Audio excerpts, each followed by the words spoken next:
Okay. What? Wait, no. All right, we're live, but you need to share this. No, you just need to share.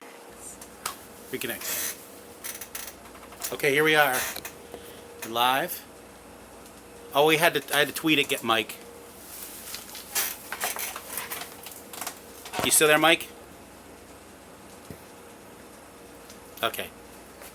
Let's get this set up a little bit better. All right, how many people we got watching right now? We've got one person watching. One person. It's our fan. Our big fan. It's Mike Martin. Our #1 fan. From Atlanta. Mike, you're in Atlanta, right? I believe so.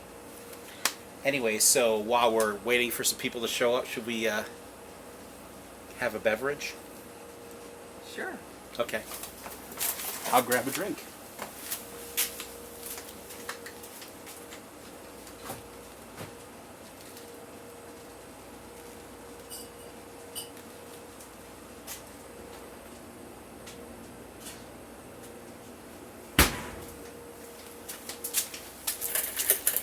All right. Okay, guys. Anybody chatting yet? Jenny and I are going to have some Blue Chair Bay Key Lime. It's by Kenny Chesney. I really don't know anything about Kenny Chesney. I know he's a country music singer.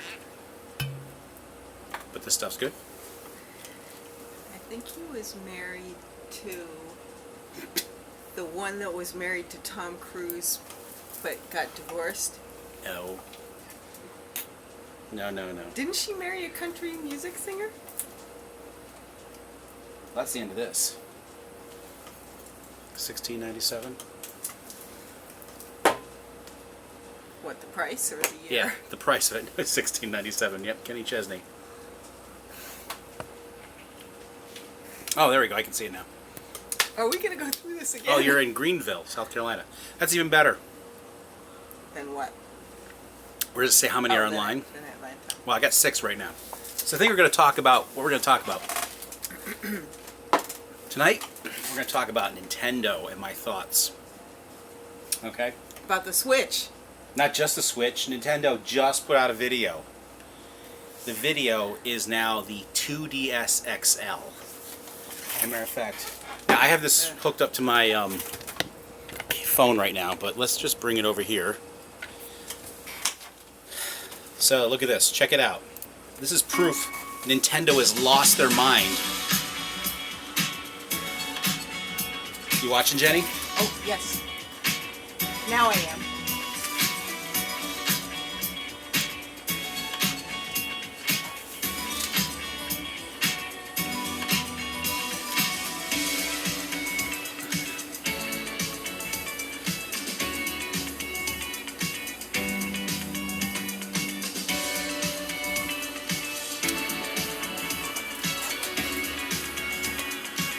I think that was enough of that.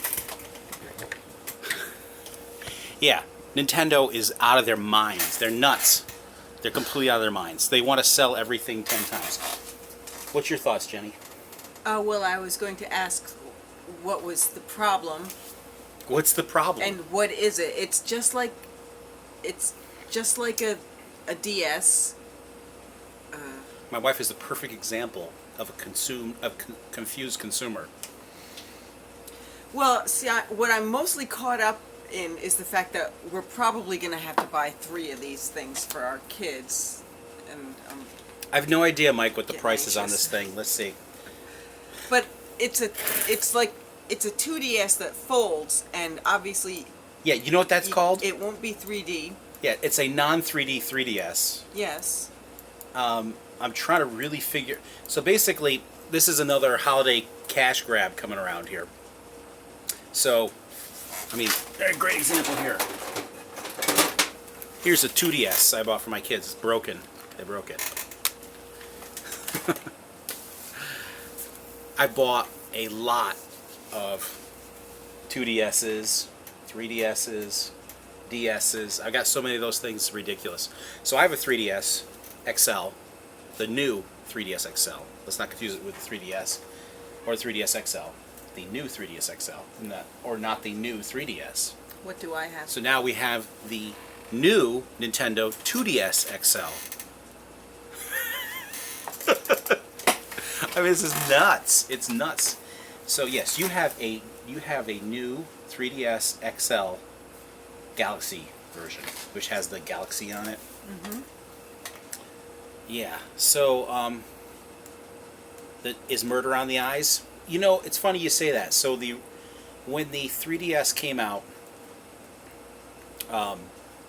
it was terrible. I went into Target when they had one on display, and they had Pilot Wings on it, and I swear my eyes were going to just pop out of my head. It was so difficult to look at. But when they added the eye tracking in the new 3DS XL, that really made it usable. You could actually look at it. Now, I don't think you don't use a 3D at all on it, right? No. Because why? I just don't like looking at it. Exactly. So yeah, it's not like perfect or anything like that, but it's just this is classic Nintendo. They make 15,000 versions of their hardware, and then do something to kind of make somebody want it. Like, it's got these cool colors, or you gotta be a completionist collector. So there's all these kind of weird things that Nintendo does. I also noticed the camera is on the hinge of this thing. It's very weird. But I was actually going to talk about the Switch, but just before the stream started, Nintendo released this video, so it's really very, very weird. Yeah, you can turn the 3D off. That's what she does. She keeps the 3D off. But I use it, actually, so, yeah. It was completely messed up what I was going to say.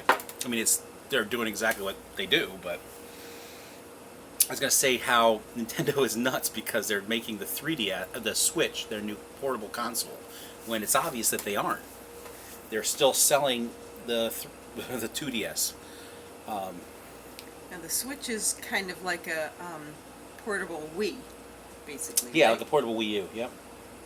But the hardware in it is pretty much the same as a 3DS. It's just it's got a better GPU in it, but it's got the same processor in it. It's got an ARM 11. You looking at me in the thing? Yes, I'm looking at you too. Yes, Nintendo is so out of touch. They're out of touch with themselves. I mean, their corporate mentality is broken. They don't know what they're doing. So they released the NES. Let's go back. Let's rewind to about a year ago when they released the NES Classic, and it was like pretty much impossible to get for most people. Here's something that they could have sold 1 million of, but what's this here? They're lucky to have some great game franchises. I don't think they actually do, if you really think about it. I was going to get to that, but like, how many versions of Mario are you going to play? It's the same. It's like Mario Kart, Mario Kart. That loyalty only goes so far. I mean, Jenny, I have like everything Nintendo, right? Yes, you do. Yeah, I mean, I have like multiple Virtual Boys, tons of NESs. I mean, I have like a ton of Nintendo stuff. Everybody says John is the big Nintendo guy. I mean, like, I have way more than John has when it comes to Nintendo stuff. Oh yeah, they were just saying the same thing. They were talking about it. Yeah, of course they could sell 20 million of them. I mean, but what I'm getting at is, I've been dissatisfied with what Nintendo's been doing. Let's just talk about. I'm going to go and talk about the Switch. So Nintendo comes out with a Switch, and it is sold as like everything in the kitchen sink. And the fanboys, I mean, I can't be a fanboy anymore, I guess, but I used to be. The fanboys of Nintendo are just like, oh, it's got everything. It's got 3D, whatever, the punching stuff with the controllers, and the controllers come off, and it's like plugs into your TV, and it does that, does this and that, and it's like everything in the kitchen sink, but it's terrible at everything, or not very good at everything. So it's a weak console. Like, you plug it into the TV set, and it can't even play Zelda at, a good frame rate. It doesn't even do 30 frames per second, and it's still not even doing 1080p. It's doing 900p, and I'm sure a lot of people have ever said that as well. It's just so it's not a very good console. So you can just take that right and just say it's not a very good console. As a portable, it's a terrible portable too, because one, here you go, you got something that's like this big, doesn't fit in your pocket. You got controllers that come on and off of it, and if you recall, when John was taking his on the plane, the controller broke, which is literally something I was saying to people. It's like, those controllers are not going to stay on. They're not going to be durable. So you have like a flawed thing that's got so many different features in it. So it's too big to be portable, so it's not a very good portable. The other thing they did is the Joy-Con controllers have like console analog sticks on them, when they should have used the analog, like, you know, one of these analog sticks right here. Perfectly good analog stick, and it's portable. See, it doesn't stick out. You're not going to break this off. You know, you're totally going to break one of the other ones off on the Joy-Cons. And if this were bad, why would they put it on their other consoles? So it should totally have one of those on it. That would make it portable. If I were to redesign the Switch, which I'm sure Nintendo's going to do very shortly, I would make it smaller. I would make it about, you know, yay big, pocket size. It could have a folding cover for the screen. I don't think it needs it, because other consoles like the PSP don't have any screen protector. You just have a little sleeve you can put it in and put it in your pocket, but it needs to be pocket sized for it to be portable. And so I would do that. I would forget the Joy-Cons. I would just have the controller integrated right into the console, because as you can see, the Joy-Cons aren't really being utilized. When you look at the games that are coming out, the games that are out right now, it's such a gimmick. I mean, you have the snipper clips, which everybody hates, and that ARMS game looks like a gimmick as well. Snipper clips. You sound interested, don't you? It's called snipper clips. Is that something to cut the wires on the game? Snipper clips is you're like giving haircuts, and you're like. Oh, it's a game.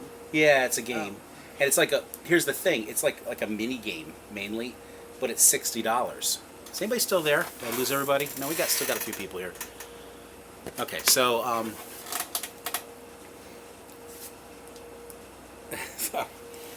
what was I gonna say? So there's really not anything using those Joy-Cons. There's no reason. It's just like for example, the 2DS and the 3DS. There are some 3D games for the 3DS, but there's a lot of games that are just 2D for it. So, hey Steve, how you doing? They took away the 3D for the 2DS, and they keep playing. It's like the games still work just perfectly fine. So, I think that if you made a Nintendo Switch that fit in your pocket and had integrated controllers, I think it would do just fine. I think because you'll probably see a few more games that utilize the Joy-Cons, but it's really, I think it's not something that you absolutely need. And you could always connect Joy-Cons to it. You know, if you had a pocket-sized one, they could sell them separately, or even give it to you with them. It's a Joy-Con. The Joy-Con, those controllers that snap on either ends of the Switch. Switch. That's what they're calling. Kind of like they call the Wii remotes. They call them remotes instead of calling them controllers, because. Okay. So basically, they're being gimmicky again, because they call it a remote. And that's what my kids now call every game controller. They call them remotes. They don't call them controllers. It's hilarious. Do they? Yeah. Hey, grab the Punjab mix, Jenny. Well, should we have some Punjab mix? Why not? All right, guys. This will blow your mind if you ever have the opportunity to get this. This is Punjab mix, or Punjabi mix. Sometimes they call it Punjabi mix. This is like an Indian snack. It's made by Mirchi Masala, which is actually owned by Deep. It's covered by the thing here, but it says Deep Foods. If you want to get more info on it, it's on, I have it on there here somewhere. It's like Shop India Food or something like that. I found it somewhere. But it's made in the United States, so if you guys are like afraid to eat something from India, it's not from India. But it's basically like, think of like Fritos in here, but made like with chickpea flour instead of corn. Oh my gosh, this thing is gonna...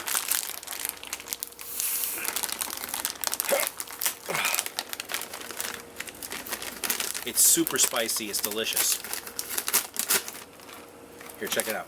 So you've got like these big hunk of noodles right here, right? It's really good. Not like overly spicy. It's got peas in it. Really good.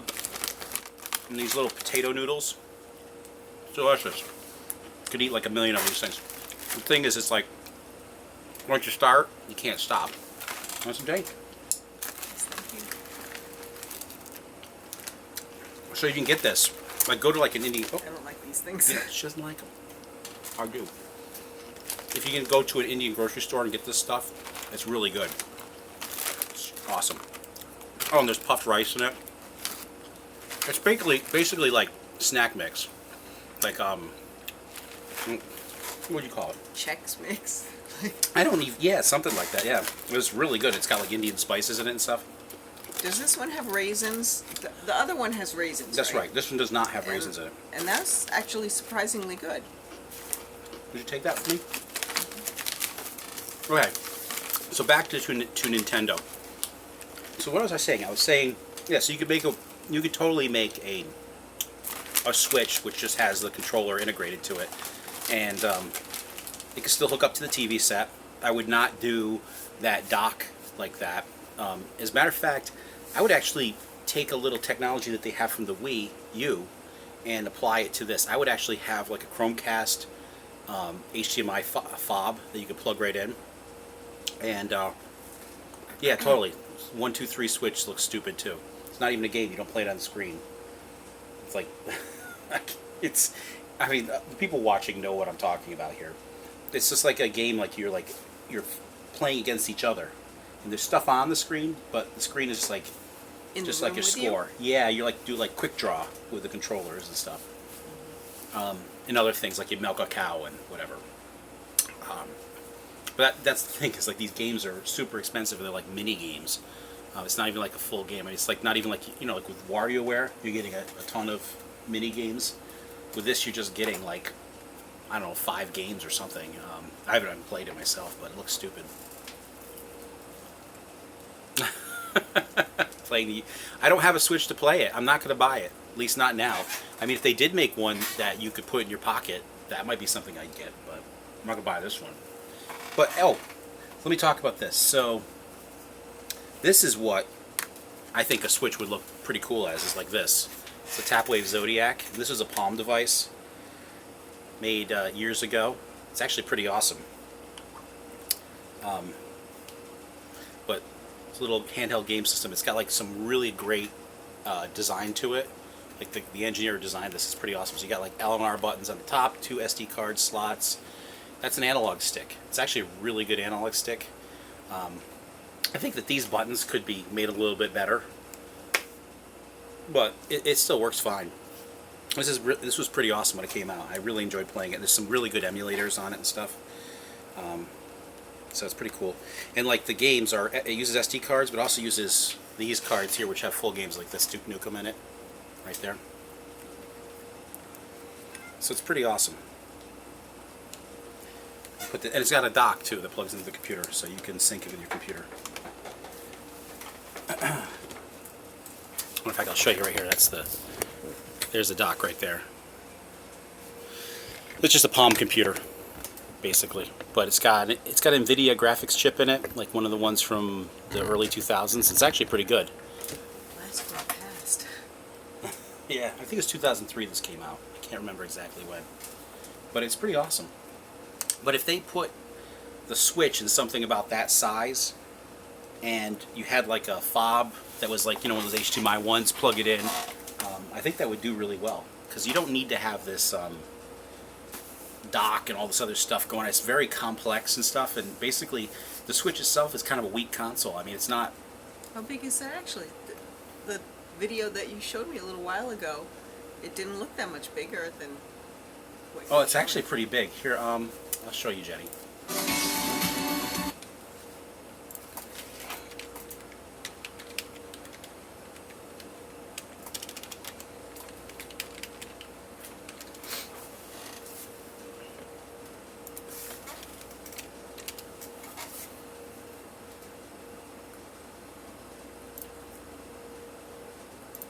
It's not the point is, it's not pocket-sized. It's not gigantic, but it's too big to put in your pocket. That's the point.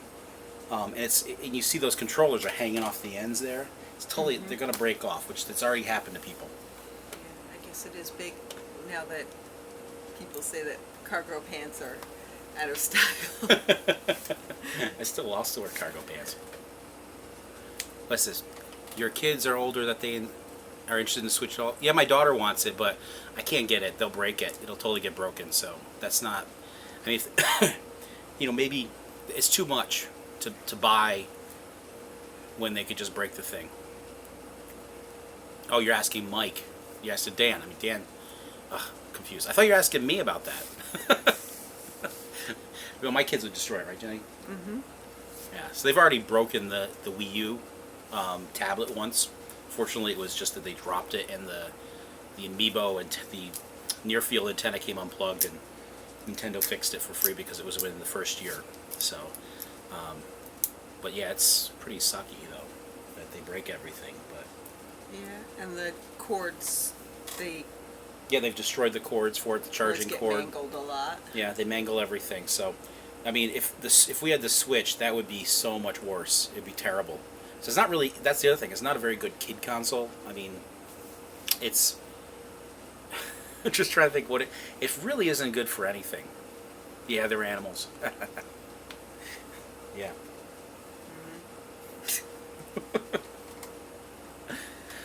It's funny because Nintendo's made some good stuff. I mean, like they made the Game Boy Micro. That was pretty awesome because it fit in your pocket. It was tiny. It was like probably the best portable they've ever made. Some people might say, well, I like the Game Boy Advance SP, the version 2, which has the better backlight. And that's pretty good. But I like the Micro because it's so tiny. You can just put it in your pocket.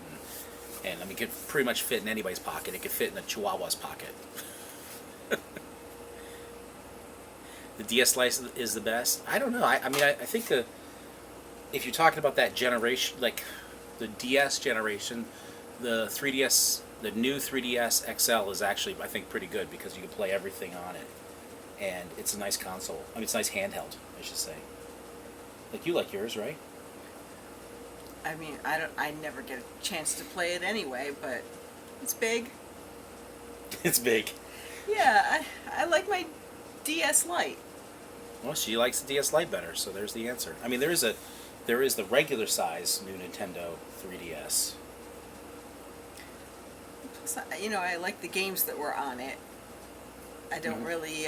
But you say you can play the games on both. I'm not arguing with you, but I know. Just I don't need it that big, and I get anxious if the bigger it is and the newer it is, the more expensive it is. It's gonna get broken. All comes down to the mighty dollar. Yeah, let's see if we get that camera a little bit better. Yeah, so here is Nintendo's making a new 2DS, a new 2DS XL, and they're going to be making a Super Nintendo Mini, supposedly. I don't know if that's true or not, but it's crazy. I mean, like, they have no idea. They could have just making the classic and sold 1 million of them. And I was watching Go Nintendo. He had a thing he's talking about. Oh, they're doing so great financially. Which actually looked at it. I get little alerts on like stocks and stuff, and it said Nintendo stock was down today. So I mean, it's funny that he says, oh, they're doing so great. I think he's kind of a fanboy. He's totally a fanboy. The thing is that they could have made a lot more money. They're just like they could be just selling those things. I think that Nintendo can't get the manufacturing down. I think they're really having problems manufacturing hardware. Like you can't get Amiibos, you can't get Switches, you can't get NES Classics, you can't get the 3DS. I mean, I did happen to see some in Target the other day, but if I was in Walmart, they don't have any 3DSs. It's basically they're not making anything. Like I don't know what's happened to them. Like that they can't manufacture anything at all. But well, hello there. Hello. Hi.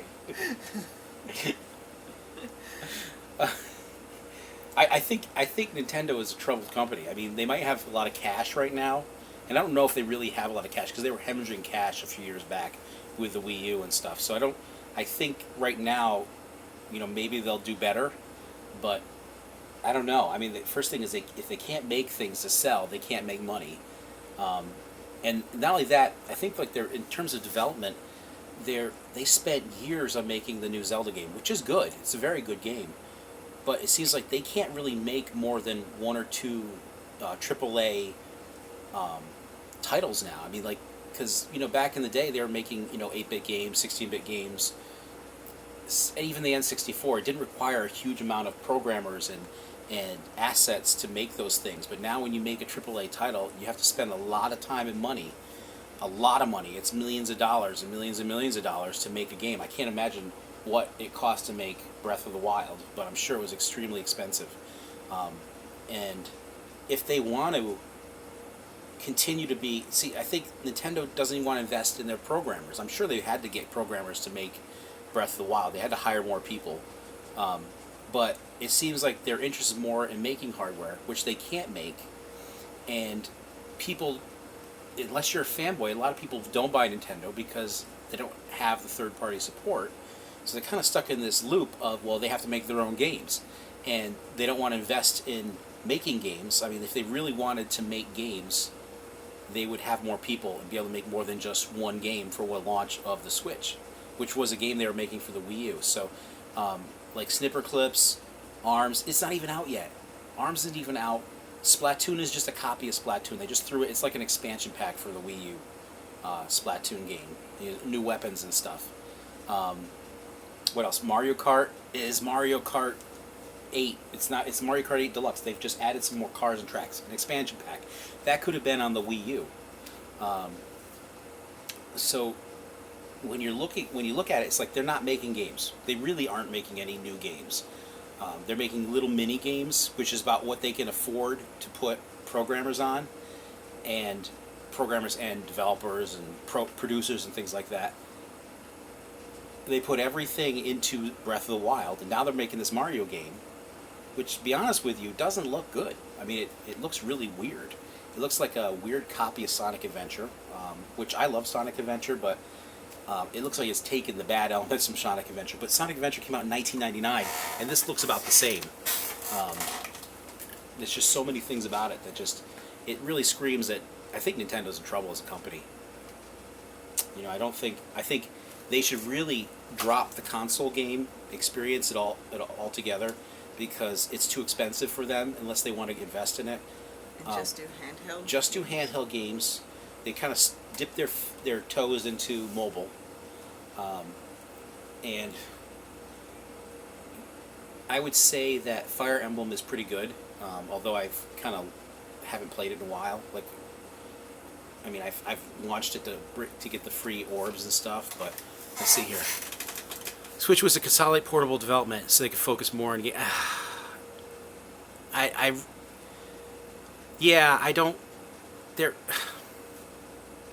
don't think the 3DS is sticking around. I don't think they're going to develop a lot of new 3DS stuff. I think that they're just like, oh, we can make a bunch more and sell them on the holidays, Black Friday and stuff like that. They'll probably make a few more games for the 3DS, but I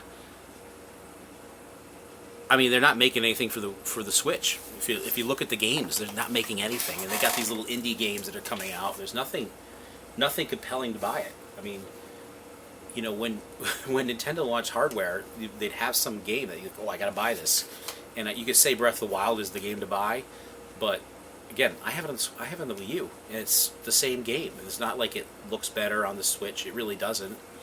It's kind of the sign of the times. Just like any movie that comes out is just a remake of a movie from years ago. Oh yeah, Seems totally. like every game is just a copy of a game that was out before, and I think that the new generation of gamers don't really know what it used to be like, maybe. Yeah, I mean, like in the arcades, you didn't see maybe there'd be a sequel, Defender 2, Stargate, or I'm just trying to think of the, Donkey Kong Jr., Donkey Kong 3. I mean, but Donkey Kong 3 wasn't really a sequel. It just had Donkey Kong in it. They shouldn't have called it Donkey Kong 3. They should call it, like, Donkey Kong Garden. I don't know. I mean, it's like, there are so many unique and interesting games that came out, and they didn't require a lot of programming. They're just fun. Pac-Man. I mean, you think Pac-Man took a lot of time to make that? I don't think so. I mean, it was probably turned around in less than a year. Where you've got, let's see here. You see remasters all the time, Xbox. Yeah, totally. It's just like movies.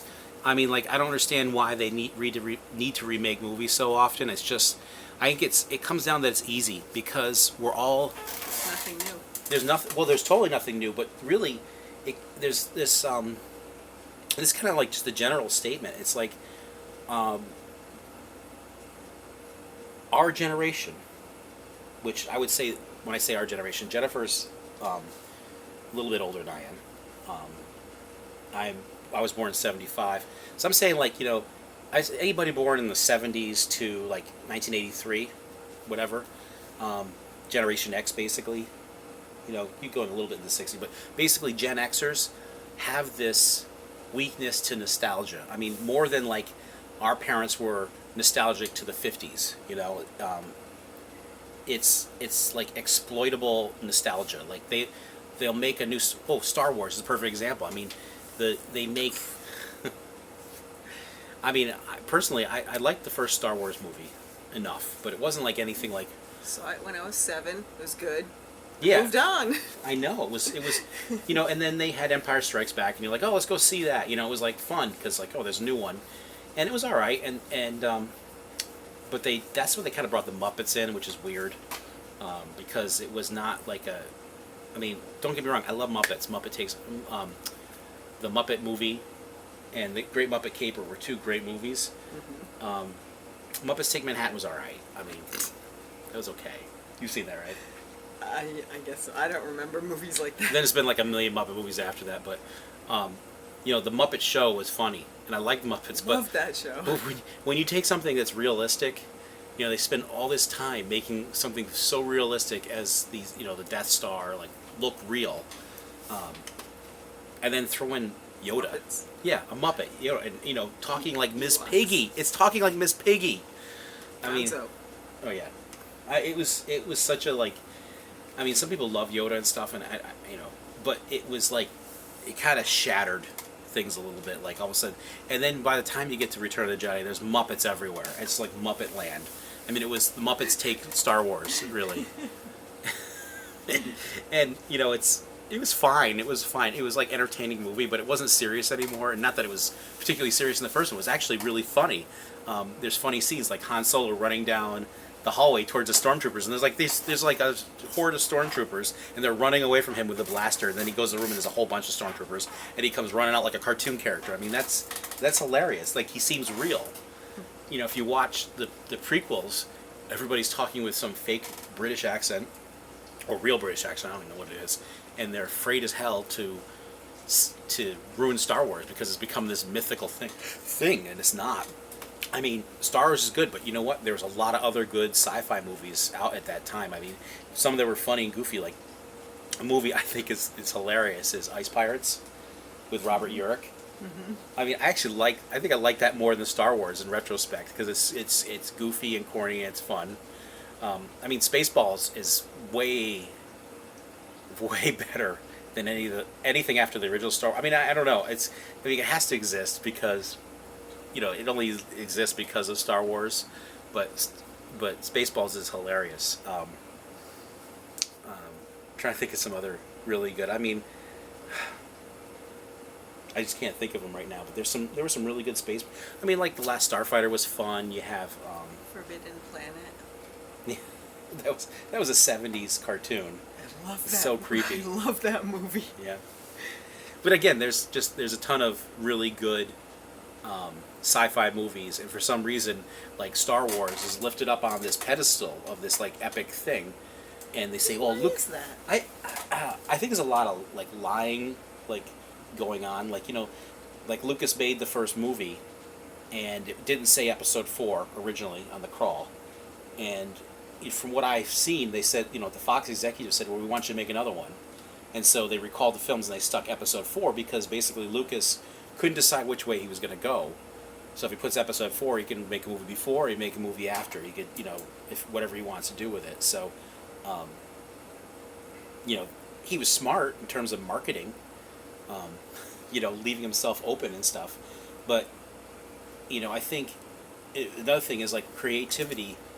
Lucas made some really good films. I'm not going to knock Lucas because I think a lot of people, think Lucas sucks and stuff. But yeah, another Spider-Man reboot. Yeah, totally.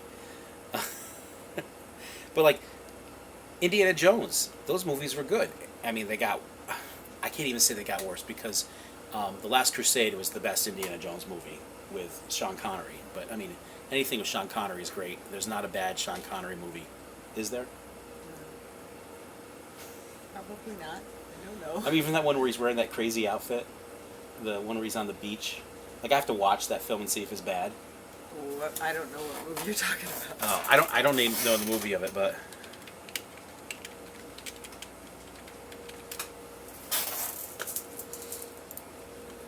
it's this image right here.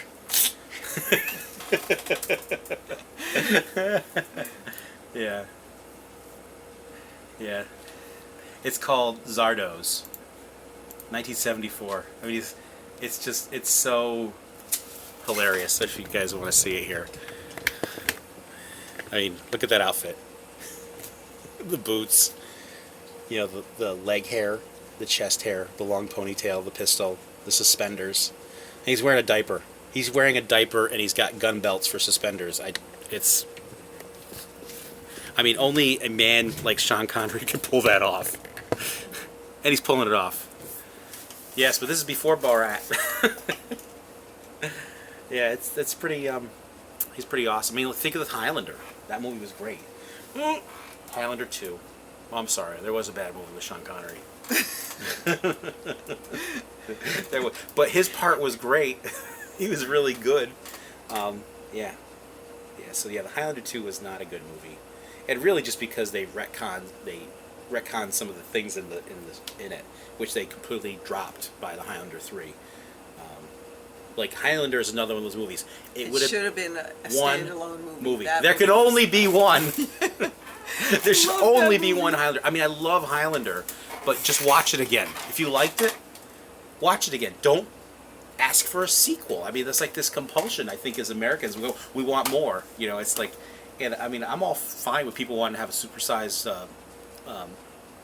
Big Mac. That's fine if you want to have that. But you're still eating a Big Mac. It's not like you're getting... Just get 2 Big Macs. Of course. Yeah. Now they have... Well, there's the Big Mac. You know what I'm saying? There's the Grand Mac. And then there's the Mac Jr. now. They got these different Macs. But it's still Big Macs. I mean, they're Macs. It's not like the Mac 2. I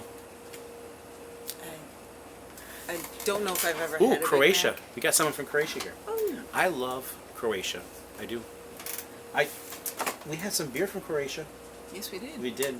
But we already drank it. I remember we discussed the Croats. Yes. You know what? Let's have a foreign beer. Okay, I'm going to grab one.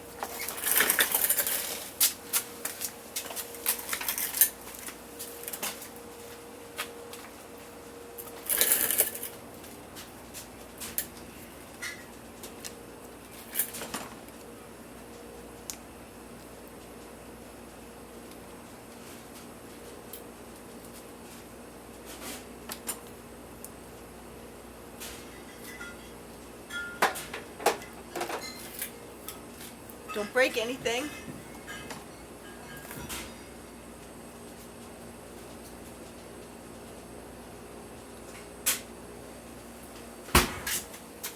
Okay, we got Super Bach.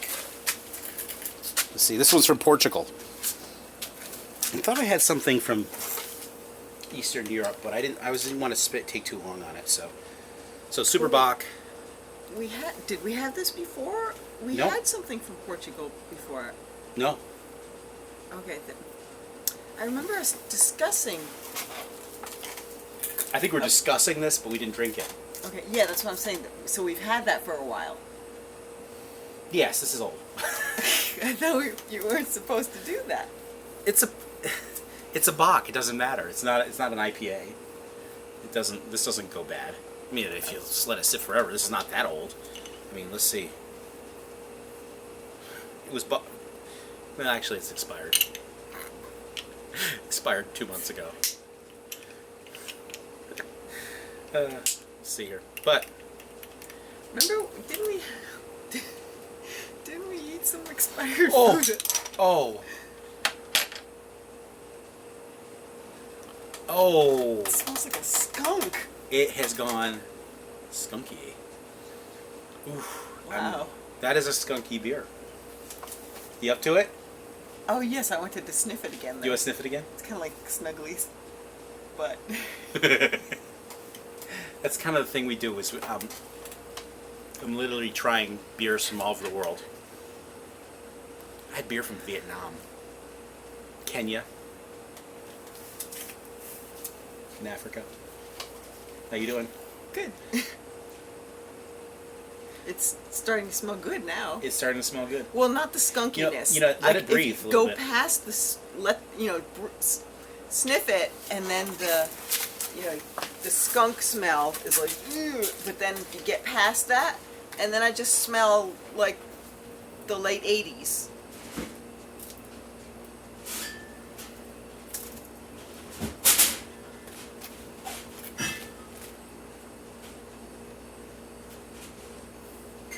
Are you getting a backup? A chaser? Yeah, I have a feeling this is going to be terrible. It's going to be really bad. Probably, unless, just like smelling it, like smell it and then just like, even though it's awful, smell it but just keep smelling. And then smell the regular beer smell underneath the, get past the skunk. All right.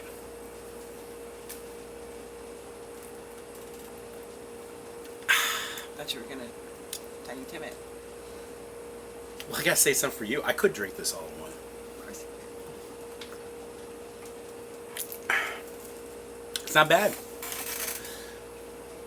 Tastes like a Bach. Skunk smell is definitely reduced, I guess, because the amount is reduced. Fit inside the... Oh, yeah, totally. You'll What? send us some beer from Croatia. I'd totally love that. Matter of fact, let me see here. I can tell you what one we did have from Croatia. It's not bad. It kind of has a molasses taste to it. Well, that's the hops. It's kind of not the hops, the malts and stuff. The longer it sits around, the more sweet it's going to be.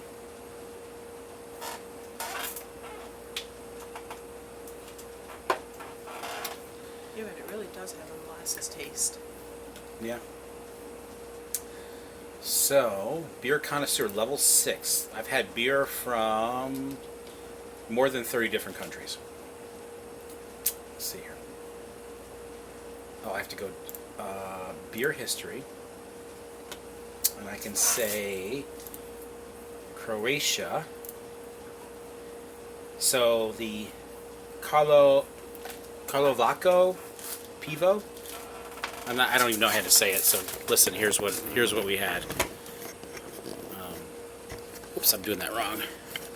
Yeah, the second one you listed is the one that we had. This one right here. And- Croatia is in the Balkans, right? I guess so. Yeah. This is what we had here, and it was pretty good. I actually enjoyed it. To be honest with you, having a beer from Croatia doesn't scare me like having one from Vietnam. That's a little scary.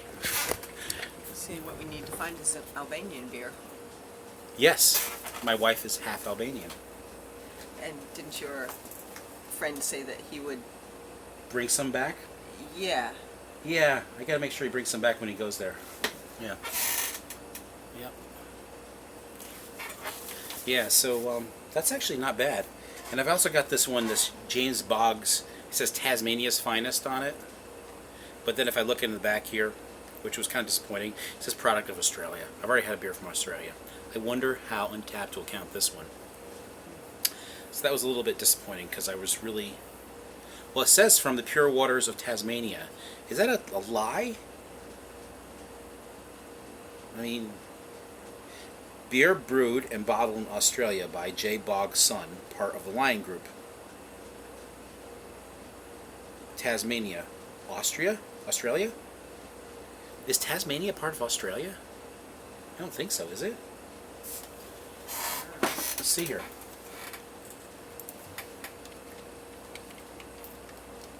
I typed Taxmania. That's funny, it's actually something. You're saying yes? Tasmania is part of Australia? Let's see here. Showing the cartoon. Oh, because I spelled it with a Z. Yeah, part of Australia. So it is from Tasmania, but I don't think it counts as a country. So that It doesn't count as a country? Why? What is it? it's a Commonwealth of Australia. It's like Puerto Rico. You know, I don't think Puerto Rico would count. Massachusetts. Well, that's It's different. Commonwealth. Yeah. Yeah. Well, I mean, except for Massachusetts, is a state too. Isn't there one that's, they're a Commonwealth, like, is it Virginia? Wow. We'll go to Croatia, play pinballs. That would be fun. And I can't imagine bringing 5 kids to Croatia. Did you watch my fun spot video just driving to New Hampshire? It's pretty much a basic family trip, though, wasn't it? Yeah.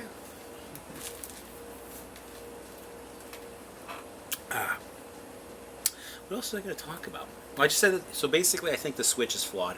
I think Nintendo will come out with one that is totally, like, redeeming itself, though. I mean, I don't think it's going to be made more powerful, although I was watching Ben Heck's video where he's showing that the memory can be upgraded and stuff because it's separate modules, so when he did a teardown of it. So I think you'll probably see a new Switch, a new Nintendo Switch, which will probably, it might have the what's the processor that's in it, which is an ARM11 with an NVIDIA GPU. I'm just trying to think what the name of it is, but basically there's the first version, which is in that, and the second version, which is out now, but it's not in the Switch, which really was a mistake. And that's the thing that I think Nintendo does. They make a lot of mistakes, is they decide to make their hardware... Yeah, right, Mike? It does sound like a hell of a trip. They decide to make their hardware, like, cheap.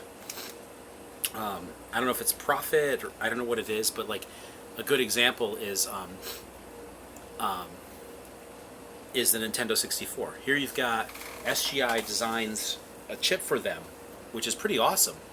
Oh, the Tegra. It's the Tegra 2. That's what's is the one that hopefully they'll come out with. But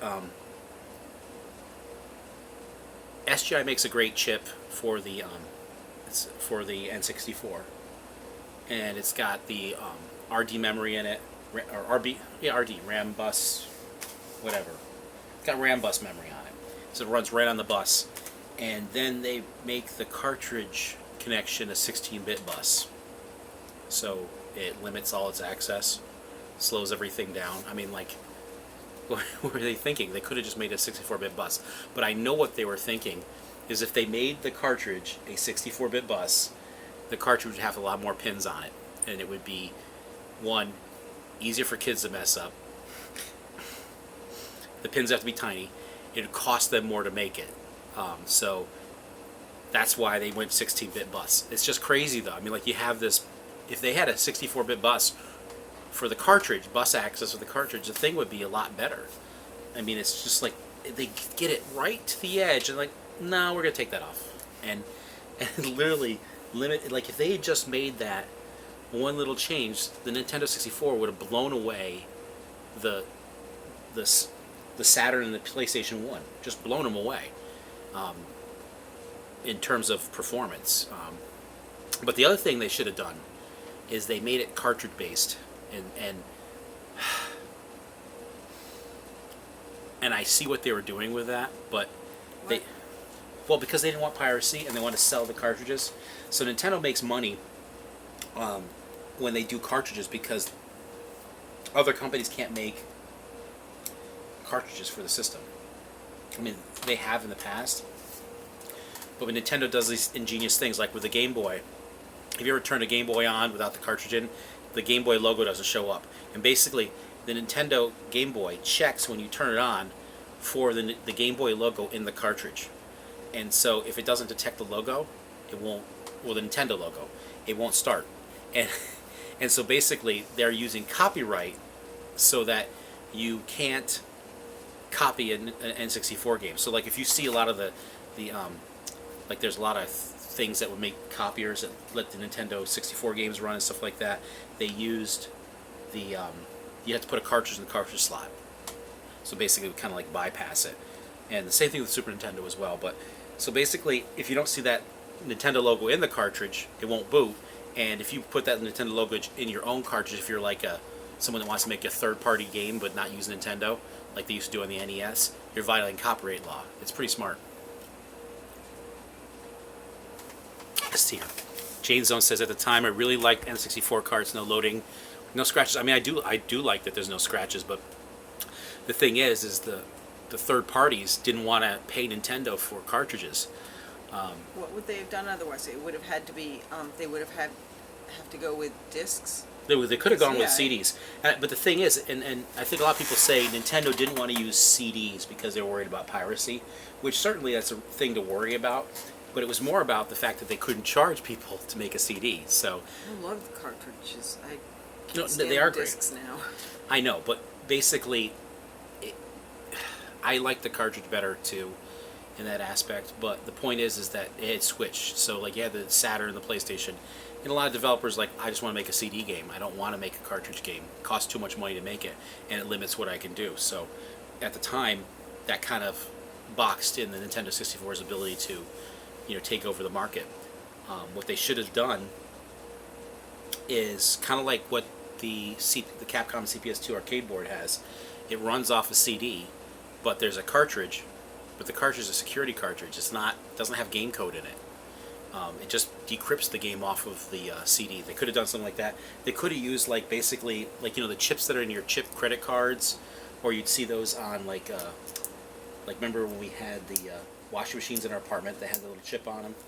Those are just basically security chips that you can't copy, at least not easily. And so they could have sold the games, like let's say you had a game, comes on a disc, and then in there was a little security chip that you would put in. So if you want to play the game, you put like a cartridge, maybe you can make a small cartridge, which is basically the security chip, and you got the CD in there. And I think they could have sold it like that. That would have probably worked. But that's the point I'm getting at, is basically Nintendo just misses the mark always. They always they make a good game, and then they make the system good in some aspects, but then they just kind of cheap out on something, or they have some kind of issue with some technology so that it limits what they end up doing in the end. But the other thing is Nintendo is just they just keep making Mario games. They have to stop doing that. I mean, they really need to stop making Mario games. I mean, at least for a while. I mean, it's so funny because I remember people saying, I love Star Trek. I love The Next Generation, Voyager, Deep Space Nine. And, the Enterprise show was okay. You didn't like it, but it was just, they kind of jumped the shark a little bit there. But people are saying that Star Trek needed a rest. And it wasn't really that Star Trek needed a rest, is that it was that not another 2D side-scrolling game. Oh. But what I'm saying is, Star Trek didn't need a rest. What needed to happen is the people who were making Star Trek needed a rest, because they were basically kept making the same thing over and over again. There was not really original ideas. If you watch an episode of Voyager, it was this. It was basically a copy of Next Generation or an original series episode. It's kind of funny. I mean, they were good episodes, but the premise that was in them, there's so many episodes that were just basically copies of the Next Generation. It was it's funny because it makes me think of the kids love to watch the Super Mario Brothers cartoons and the Hello Kitty ones and stuff. Mm-hmm. There was those cartoons from the late 80s, early 90s. If you ever seen the Super Mario Brothers Super Show, or the Hello Kitty cartoons, or any the cartoons from that time period, they basically would take a story Cinderella or Star Wars, and they would remake it as a cartoon with the characters in it. It's there's one where Bowser is Darth Vader, and Mario is Luke Skywalker, and they're fighting with plungers. I mean, it's kind of funny, but that's how they did the cartoons, and it was there wasn't an original idea in there. It was just the kids didn't know. But they did the same. The Hello Kitty cartoon, they did the exact same thing, and it's the same writers, and it's funny because I'm trying to think of the one guy who was a writer for the Super Mario Brothers show that I think wrote that episode. It was Larry DiTillo, who actually did a cartoon I like was the was CGI, but it was the Transformers Beast Wars in the 90s. I like that. Those actually were really good. They were sci-fi. And actually, it's funny too because there's an episode written by DC Fontana, who wrote the original Star Trek series.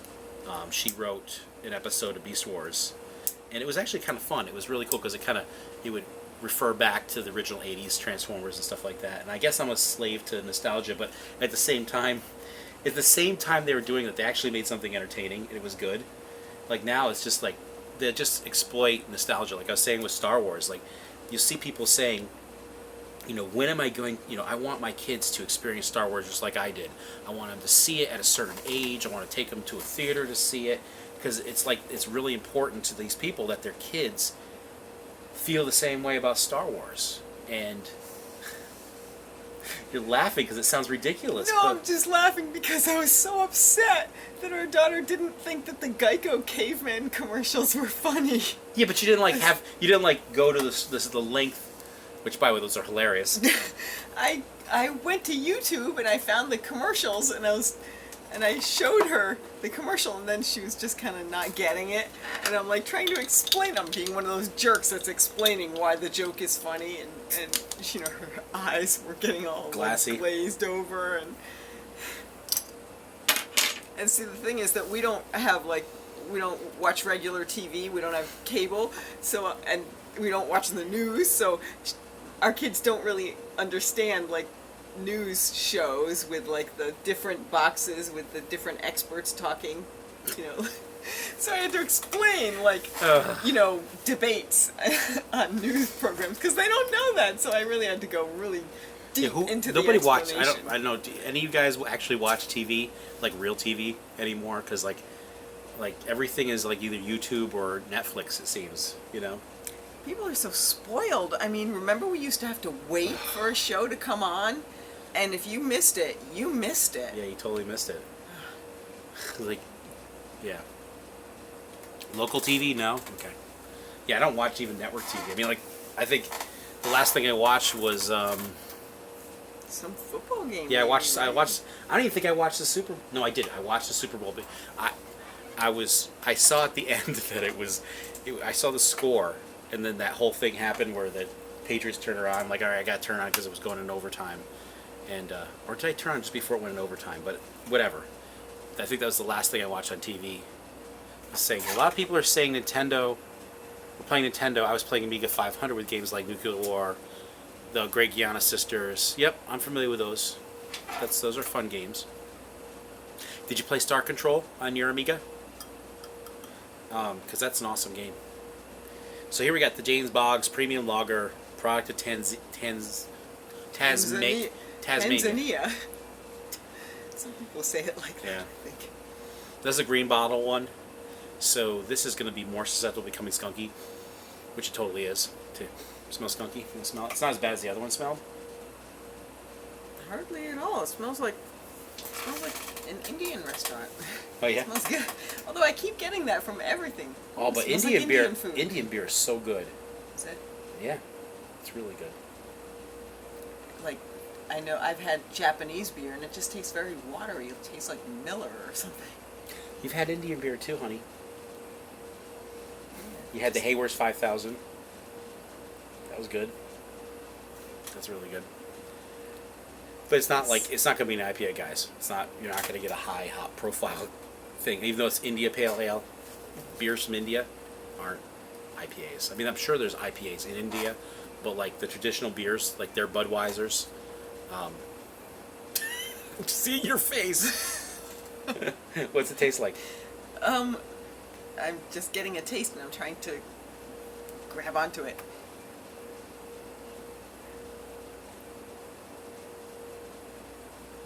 I get the smell and then the smell hits me and then I have to stop and register it.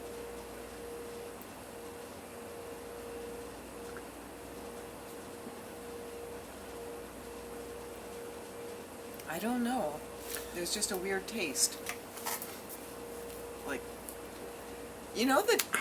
Remember back in the 70s where mimeograph machines had that that really weird smell. It's like that. It wasn't Or just like- the 70s. This was the 80s. People used mimeographs. Okay. I used them as a senior in high school in the 90s. Yeah, but you went to school out here. Yeah. My computer class in high school was an Apple IIs. We had pet computers in school too. Yeah, my computer science class was Apple IIs, but Yeah, but that was okay. because that was years before. Yes. My school bought PS2s, PC Juniors or PS, I can't remember which was one of those two, and they didn't use them for programming class. They used them for the typing class. We used typewriters. They were electric typewriters, though. But what I was saying about Star Wars, they've got these people really want their kids to like it the same, and it's just not. Like I gotta take my kids to see Star Wars, and they gotta like it the same way. And it's like, it'd be like my dad when he was a kid. You had the Buck Rogers or Flash Gordon, the Flash Gordon serials in the movies and stuff like that. And when the Flash Gordon movie came out, it'd be like if my dad says, "I'm gonna take you to see Flash Gordon. Flash Gordon's really important. I need you to like Flash Gordon." I just really hoping, not saying it, hoping that his kid or me or I would really like the Flash Gordon more movie, which is actually pretty funny. It's a funny movie. Have you seen it? No. Flash. Oh, that I know. Because that was like the TV show, right? The cartoon or something? No, it's the movie. It's the soundtrack to the movie. It's Queen. Oh, okay. That I remember. Poor connection. Maybe I did see it. Uh-oh. Let's came back. Okay, so here we go. Alright, see here. Only tornado alert, just sling and hardly watch except for European soccer games, Mike says. And Shotten says, I think I did Star Control. Star Control is a game where you go player versus player with different crafts and abilities. Yeah, Star Control 2 is a lot like Computer Space or Space War. Excuse me, or Asteroids. This is a very burpy beer. Star Control, isn't that the one with all the vectors and... No. No. Star Control, it's like Asteroids. It is like the vector game. But you have like different ships, and it's two players versus there's a planet in the center which causes gravity, so you can like slingshot off of it. It's like Mission to Mars! Don't get me started on Mission to Mars. Don't. That's a whole other chat. But Yeah, we already covered Star that, I Control. guess. Star Control is an awesome Did we? game. With you, I have, but not on this. They might want to know. I will talk about it later. Later. Always later.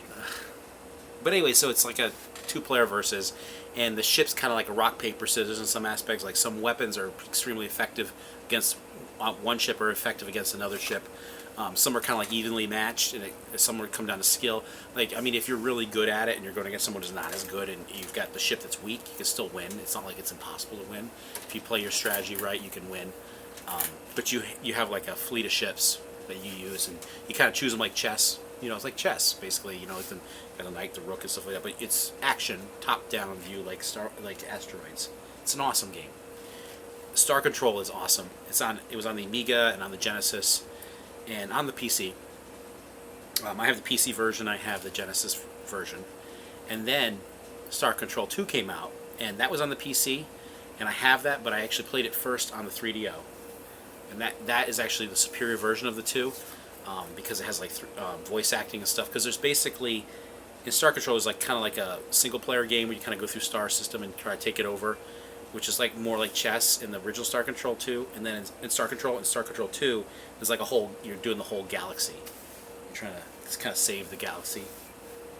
And that one's way harder, but when you meet the races, they talk and stuff, and they have funny voices. It's got good voice acting and stuff. Where if you play on the PC, it doesn't have that. Now, if you guys want to ever play it, you can always just download Urquan Masters, which is basically open source version of it, because the guys who made it, Toys for Bob, they the name Star Control is not owned by them because they made the game for another company, but they own the code. So they released the code open source. So you can play it on Android, you can play it on your PC. It's a fun game. I would say play it on your PC because on Android you're not going to be able to play two players particularly well. And the fun part is playing Super Melee. It's a lot of fun. Remember that Dreamcast game that we would play? Armada. Oh, love that game. It's a lot They like... had good, funny voices. That was a good game. Aliens and stuff. I love that game. That was a fun game. It was very, like, you feel like you're gonna... It has that kind of similar feeling of, like, ultimate... You're just gonna end up dying in the end. Let's see here. Probably first game I ever tried was Moon Patrol and Ladybug Arcade. Yeah, those are fun. Really great. And Star Control was awesome. Reminded me of Gravity Force, which... Reminded me of Gravity Force with controls. I really don't think I ever tried Star Control 2. Yeah, totally. If you can try Star Control 2, it's still a very good game. Play it two-player in the Super Melee mode. I mean, you can play the story mode, which is fun, but really it's playing Super Melee. It's picking your ships and stuff and having that strategy. It's a lot of fun. Like, me and my friends would just... Me and my friends? My friends and I? Come on, Miss Grammar. My friends and I. My friends and I would play it a lot. It was a lot of fun in 3DO.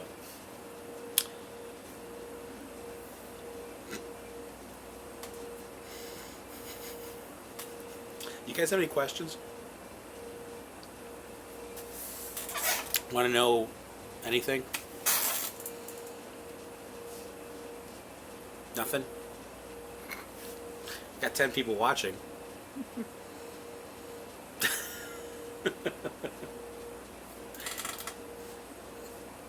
I'm just glad to get that Nintendo stuff off my chest because basically they've been driving me bonkers with the crazy things they've been doing. It's just... It's not that I don't know. Just lurking. Life after Battlefront. Where I've been. Oh, I mean, why I haven't done any videos recently? Just because I've been busy. 5 kids and things kind of been just really, really busy. Just focusing on other things. Okay, and Sharten? Is that how I say it, Jenny? Oh, right there. Charlton, whatever. Wants to know if I've ever beat Mike Tyson in Punch-Out. Yes, I have. Is that game? Yes. I do this impression that makes my wife and the kids laugh. That when you're fighting Great Tiger, am I gonna do it? Okay. So like she's Little Mac, right? Ow, ow, ow. Ay. It makes her laugh every time. Remember you did it to my mother. If you ever met her mother, she laughed. How would you describe your mother? Disinterested in these things. Yes. Opera singing type, you know. NPR listening. Yes. Psychologist. Wine drinking. Intellectual. Yeah, well, at least she thinks she is, right? She's intellectual. Phi Beta Kappa. Doesn't make her any different than anybody else. I mean, except for, you know. You know, yeah, there's morons out there, but... Your mother's very smart. I'm not saying she's not smart. I'm just saying, like, you know, what makes an intellectual? You know? They think they're intellectuals. That's what it is. She doesn't sit around thinking she's an intellectual. You know, it's not like... Are you sure about that? Sure. Okay. You know, it's not like she sat there saying, I won't laugh if you know, if you take my fist.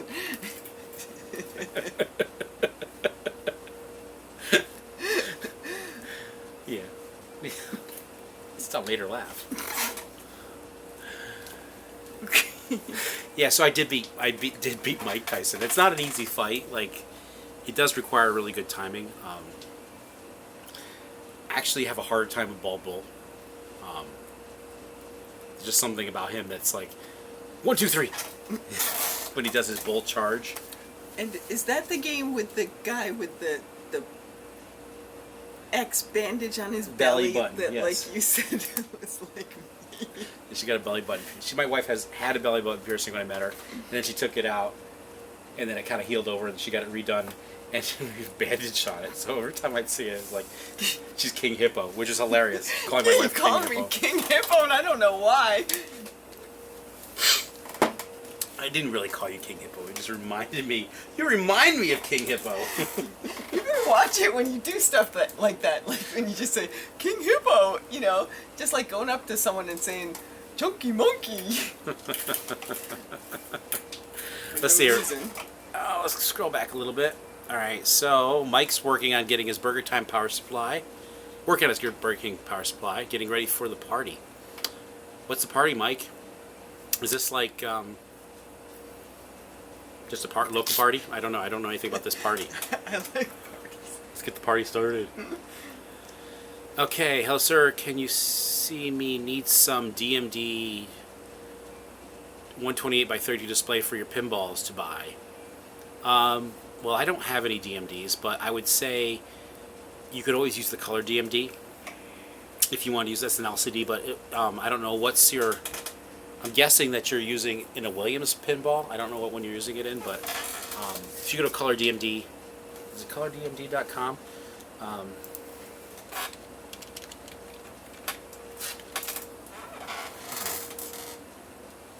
Oops, I spelled DNS. Yes, colordmd.com. Even if you, so basically it's an LCD that looks like a DMD, it emulates the way a DMD looks, and you can put it into pinball machine. If you have a machine that they have code for, like I have a Star Trek Next Generation, and you put it in there, it'll actually allow you to display the graphics in full color. But if you have a game that doesn't have that, and it just, someone hasn't coded the color for it, it'll just, you can set it monochromatic, you can set it green, you can set it blue, you can set it standard, like kind of amber color. So it just acts like a standard DMD, even though it is LCD. So if you're looking for an LCD, and I think the price isn't like terrible on them. So I think it's like $200 or something. No, it's $399, $369. Let's see here. Oh, they have LED and LCD displays now. Interesting. Color DMD LED display. Looks like, so yeah, so they're all pretty much $3.99, and you could use any one of them in like any Williams games. But you have to put the EEPROM, whatever the code is for the different game.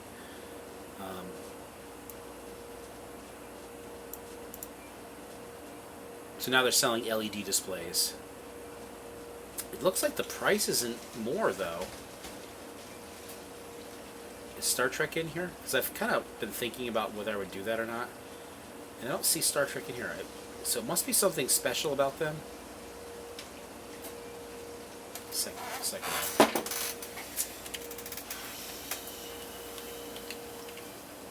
Oh no, this in here. So the LED display is $369.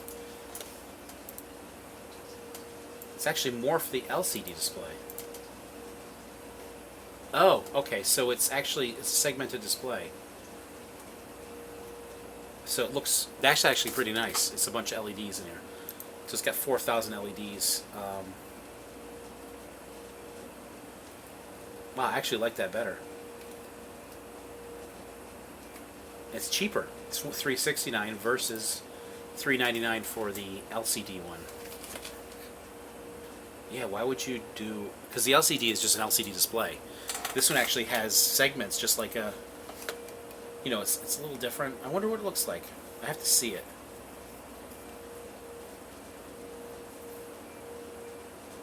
Yeah, I guess they're full color... Like each dot is maybe their color LEDs inside there, because I can't imagine it's a red, green, blue LED next to each other. Is that Next Generation? Yep, right there. Yep. Yeah, that's the LCD version of it. But if you're looking for a display and you can't find one, that's a good option to take. Of course, if you can always probably find a replacement DMD. Let's see here. We got some more stuff here. Friend used to get me to Tyson, and I had to take over. Never beat him. He's not easy because his eyes are so tiny. He's got these tiny, like, 1 pixel eyes that you have to watch for the blink. You like to see me build a Raspberry Pi arcade machine? I don't know. What's that? That's just basically a little PC. Like it's a little ARM-based processor. Well, it's a Pi Pro. I forget what it is, but it's basically it's like a computer on a little chip, basically a little thing. I don't know. I'd actually, if I did something, I'd probably make like do one of those. It's basically like a Game Boy case. You put them in. I think I'd rather do that of anything. It'd be cool because I would make if I did make one of these things, I'd make it so the display is rotated, so it's in a portrait mode, and I'd have like Donkey Kong and stuff like that on it. So it'd be kind of like a handheld portrait mode console, handheld game system. Because there's like nothing that has that aspect ratio handheld wise. So I think it'd be pretty fun. I mean, the Lynx had the you could hold it sideways, but that really wasn't fun to play that way. Let's see here. And Mike says soccer team party after the game Saturday, and I hate soccer. I really do. Why? I had the bad experiences with it, getting kicked in the nuts really hard in front of everybody. But I also just sucked at it. I'm not good at soccer. I'd rather play pretty much any other sport than soccer. And I just kind of think soccer is what's wrong with this country anyways. It's like everybody's just so focused on it. It's like every place the kids play, like I know their kids play soccer year round. It's like they don't do anything else but soccer. And I just don't. It's like indoor soccer, like soccer. Well, It really it might isn't. be better than just doing non-stop video games and videos. Well, there's a good point there too. Tablets. Yeah, that's fine. But what I'm getting at is like any other sport has a beginning and the end, but soccer doesn't end. It goes year round. And not only that, it's like a in terms of sports, it's kind of dead end. I mean, if you play football, if you play baseball, What is all that water running? well, it's definitely coming from upstairs. Should probably go check because they're really. Why don't you go check that? Come back down though. Don't take long. Okay. What I was saying about soccer is it's like you're not going to get at least in this country, you're not going to have like a really good career playing soccer. I mean, I suppose you go to Europe and play, but it's not like there's any point to playing soccer. I mean, if you enjoy it, that's fine. Go ahead and play it, but I think it's boring. It's like the worst sport.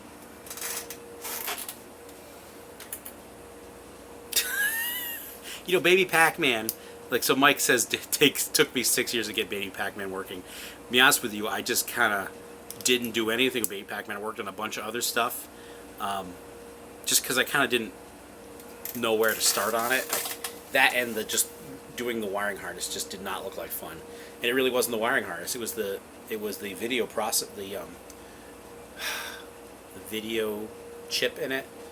That Tighe chip in there, which was, if you guys watch the video, I just took one out of ColecoVision and put it in. Yeah.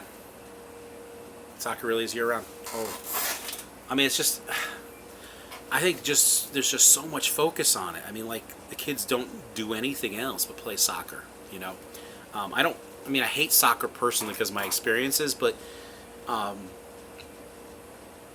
it was like, when I had that, it's funny because I played it in junior high, and then when I went into high school, I don't know if I played it the first year in high school, but I had this like realization, wait a minute, I don't have to play soccer. Like, it was like everybody in my class played soccer. It was a very small school.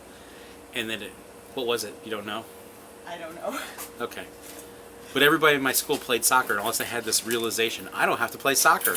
And I was like so happy that I didn't have to play it. I mean, I played baseball, and I was in the ski club, and that was fun. I liked that. I mean, baseball isn't really the most fun to watch. Like, this like has exciting moments, but It's not like I'm gonna watch baseball, but I'd like to play baseball. It's just like, well, I love to watch golf. To be honest with you, I love watching golf Why? because it's great for going to sleep. You put on a golf game, and especially, well, I like a skins game because like it's exciting because each hole has got like a prize. Like I mean, celebrity skins is fun because you get to see a celebrity playing, and then you get to see a pro golfer, and it's always surprising because some of these celebrities are actually really good at golf. And there's ones that aren't so good, but it's really fun watching a celebrity skins. That's a lot of fun, you know. Except for the fact like the money's going to charity. I like it when like they win a car and they're keeping it, like a real skins game when they're in it for the, they're in it for the money. Uh huh. Like the celebrity, like whenever you like Celebrity Jeopardy, it's like not like exciting because yeah, it's going to charity. That's great, but it's more fun you see somebody win and they actually keep the money. You know, I don't know. I'm a bad person, I guess. I want to see somebody win and not be ashamed to take the money. Like, I'd love to watch, let's say there's Celebrity Jeopardy, and you had two celebrities that are going to donate the money to charity, and the other one's like, screw that, I'm keeping the money.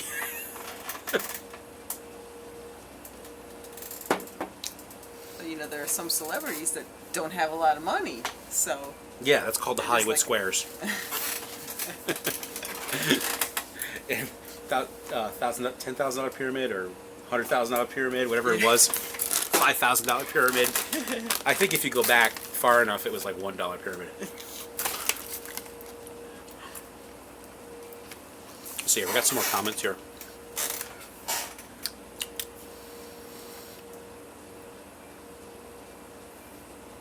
Yes, golf is great for napping, and football. Oh, you're saying football meaning soccer? Yeah, I mean it's. I think if you're European, I'm not saying anything bad about Europeans liking soccer. You guys can like football all you want because that's your game. We talk about this country. It's like, imagine in your country if you had people who really liked football, American football. Just weird. Man, there's one football NFL game played. It's played in London. I think they play one in Japan too or something. I don't know, some other country. But Europeans just don't care about American football, and that's fine. You don't have to. It'd be really weird if all of a sudden this is okay. You Europeans, imagine if all of a sudden you wake up one day and every parent has their kid playing American football. It'd be pretty freaking weird, right? You'd be like, what the hell's going on out here? What's happening? That's what's happening here in America. That's very weird. Soccer did become oddly popular, and I played it in high school a little bit, just during gym class. It's fun, I guess, because it wasn't as dangerous as the other games they had us play. It wasn't as dangerous as dodgeball, okay? No, it's not more dangerous than dodgeball. Dodgeballs. But it's funny, I heard on the radio the other day, they're saying that there's more serious injuries to girls that playing soccer than any other sport. They're totally right, they hurt their knees. But I don't know, dodgeball was very dangerous. Dodgeball is scary. But those red balls, twang, they don't, they just smart. They don't actually like break a bone or anything like that. I actually love dodgeball. Did you? I loved it. Did you, like pelt the girls as hard as you possibly Well, first could? thing, we didn't play when we played dodgeball, it was just the boys.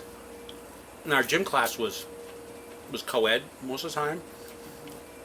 But like dodgeball, it was separate. I mean, like when you're little kids, they would have dodgeball, it would be all the kids, but no one could throw the ball hard enough to hurt anybody. Ugh. What? Elementary school? Well, was it elementary school? I think it was junior high too. I don't know. Were they still playing it in junior high? I don't know. We just had big bully. Because remember, I told you that what they did is they took the smart kids and split the class down the middle, and took the girls from the smart class, and put them with the boys of the more. I think you should say the AP class versus the regular class. Okay. Okay, that's the PC way of saying it. PC way. I don't know if that's even PC anymore. Yeah, I don't. What did? I guess it was called school level, which I didn't really understand that term, but honors kids and the, you know. But anyway, the big, you know, burly guys with the little girls that are like, eh. Yeah. No, I mean, I don't. They're just talking about rugby here, and Australian gonna football. say I've never seen Australian football, but I've seen rugby. A lot of people play. My brother played rugby. A lot of people played Mm-hmm. rugby here. I like lacrosse. That's a lot of fun. We would play that just like in gym class in my school, but we didn't have like a lacrosse team. I played foosball. I was just trying to think back to what I did in gym class. You know, once I got out of gym class and, you know, got into my other gym class. And I got excused from gym class. Punjab mix. So good. Just eat this for days. Right? Mm-hmm. Let's see what else here. What's in Punjab mix? Well, chickpea flour, 79%, lentils, 19%, corn oil, chickpeas, 9%, mung beans. What is mung? Mung.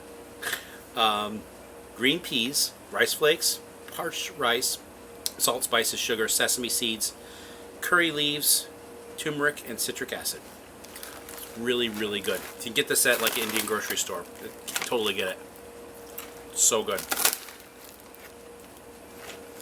Here, let me show you it again. That's what it looks like inside. Yeah, you totally need to get yourself some.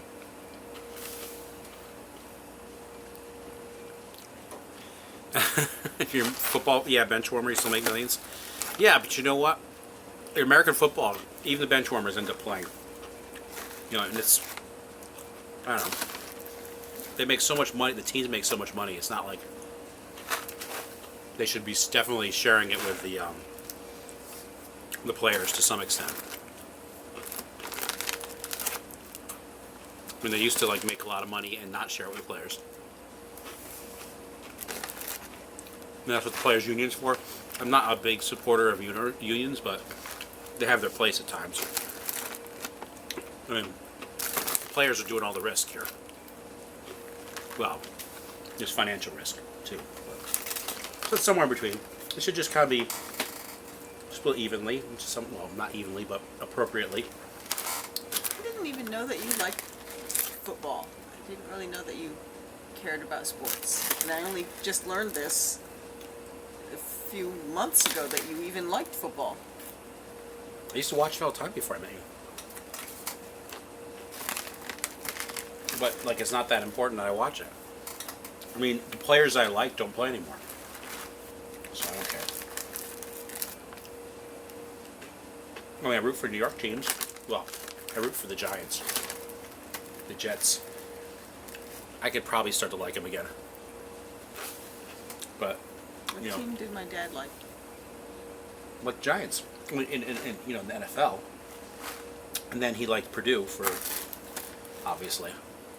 Because he went to Purdue. Mm-hmm. But, so I like the Giants. And, Rex Ryan totally ruined the Jets. Not that I was a huge Jets fan to begin with. Because it's like, the Jets are like the Mets. They're like always losers. You know, like, you have the Yankees. And you have the Giants. And if you're a Mets fan, you're a Jets fan.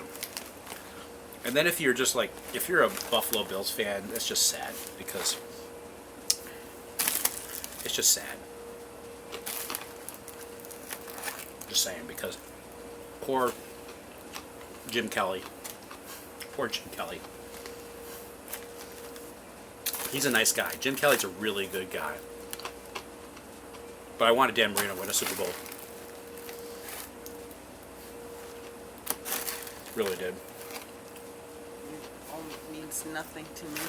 Dan Marino was the greatest quarterback ever. I mean, I know, I've heard of Dan Marino. I mean, there's a statistical analysis actually pretty cool I was looking at. And basically, it was like kind of like doing a comparison of quarterbacks over the time, compared to other quarterbacks. So basically, so like people say, well, you know,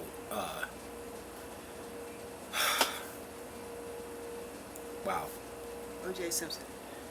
he wasn't the quarterback, but Tom Brady. People say Tom Brady's the greatest quarterback ever. It's because he won. Singer. No, but he has 4 Super Bowl rings. The only quarterback to have 4. Or was it 5? I can't remember. Whatever. He's got the most Super Bowl rings of any quarterback. Tom Jones. Mm-hmm. Burt Bacharach.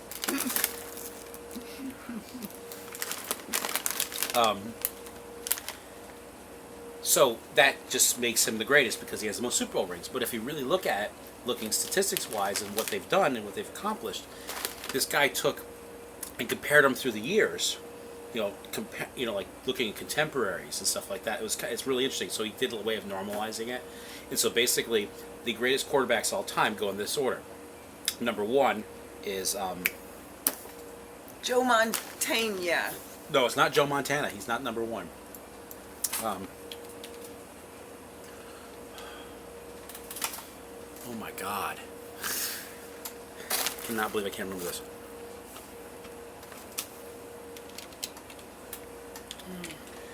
I'm literally Don't know if blanking. I know any other football people. Manning. So, basically, Manning is the number 1. I'm not talking Eli Manning. I'm talking about. My brain is not kidding. Can't pull out his name. CC Manning? No, his brother. I just can't remember.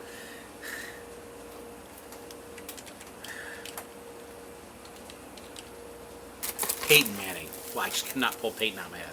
How many adult men are named Peyton? It's like a girl name. But so Peyton Manning's number 1, statistics wise. Number 2 is Dan Marino. Number 3 is Tom Brady. And I tweeted this a while back. It was kind of cool. It was a really cool analysis, and it makes sense how he's doing it. Being very insulting in this lecture. Me? Mm-hmm. I'm uppity. I think I'm an intellectual. Well, my mother never criticized soccer. I told you it's a bad experience. It's just a bad experience I had. Let's talk about sports here. Okay, we got some questions here. Okay. All right. So we said we've got killer videos, video killer Destoya. So how about you? So about you versus lovely wife in game of Donkey Kong. How much you played Donkey Kong? What's that? How many times you played Donkey Kong? A few. I mean, I'd probably beat her, but Of course. yeah.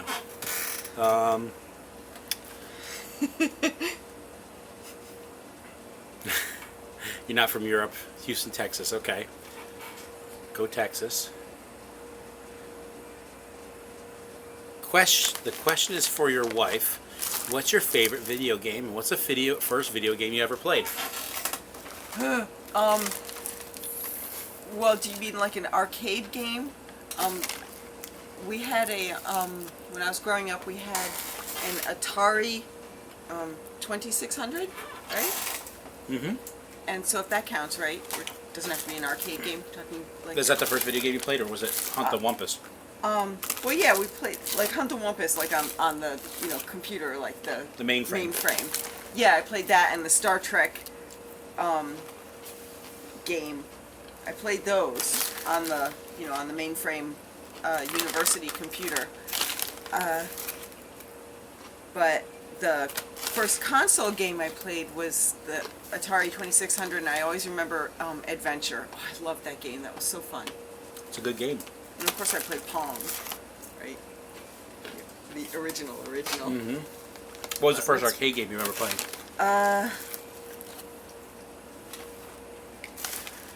I don't know if I could say the first game, but I always remember. Well, I always played Name That Tune at the arcade. I loved that game, and I was really good at it.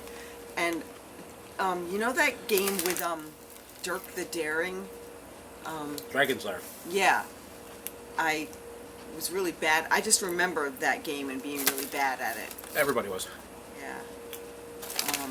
So yeah, I would go to the arcade, but wouldn't really play very many things, and I wasn't very good at them, except for Name That Tune. I was so good at that. And then what was the other question? Anything? Your favorite arcade game, was it Name That Tune?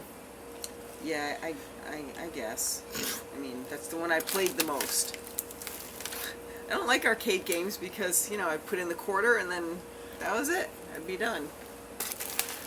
It was back in the days when you actually had to have a quarter to put in the machine. Now you can just sit there at the console and Play forever. play forever. That was such an amazing thing when the 8-bit Nintendo came out. It was 8-bit, right? That's the original Nintendo when that came out.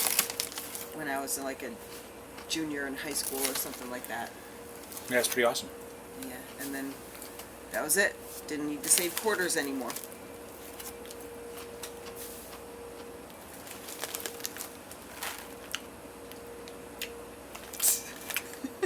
Punjabi mix.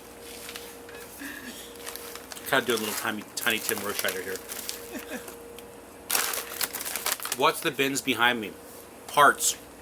So we've got, you can't really see it. That's a CRT. You got capacitors, switches, ribbon cables, pegboard hooks, transistors, pots and resistors, headers, wiring harness connectors, harness stuff like clips and holders and harnesses.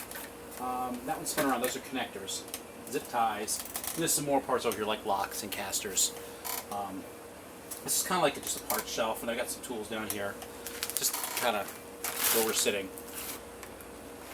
You know, I've got the, like if you look over here. In the top, so you can see all the Oh. stuff on top.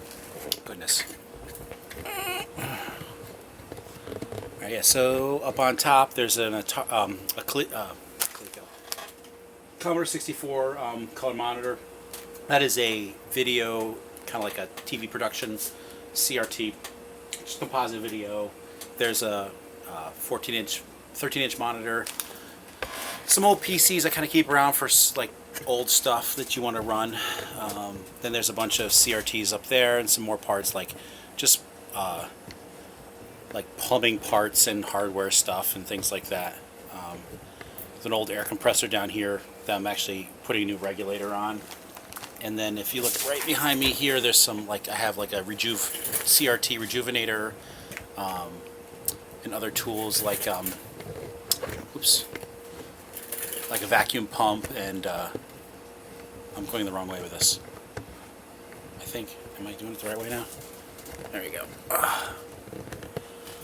You know, and then over there's my, kind of, you go from the arcade there, and my workbench is there with little tools on it, etc.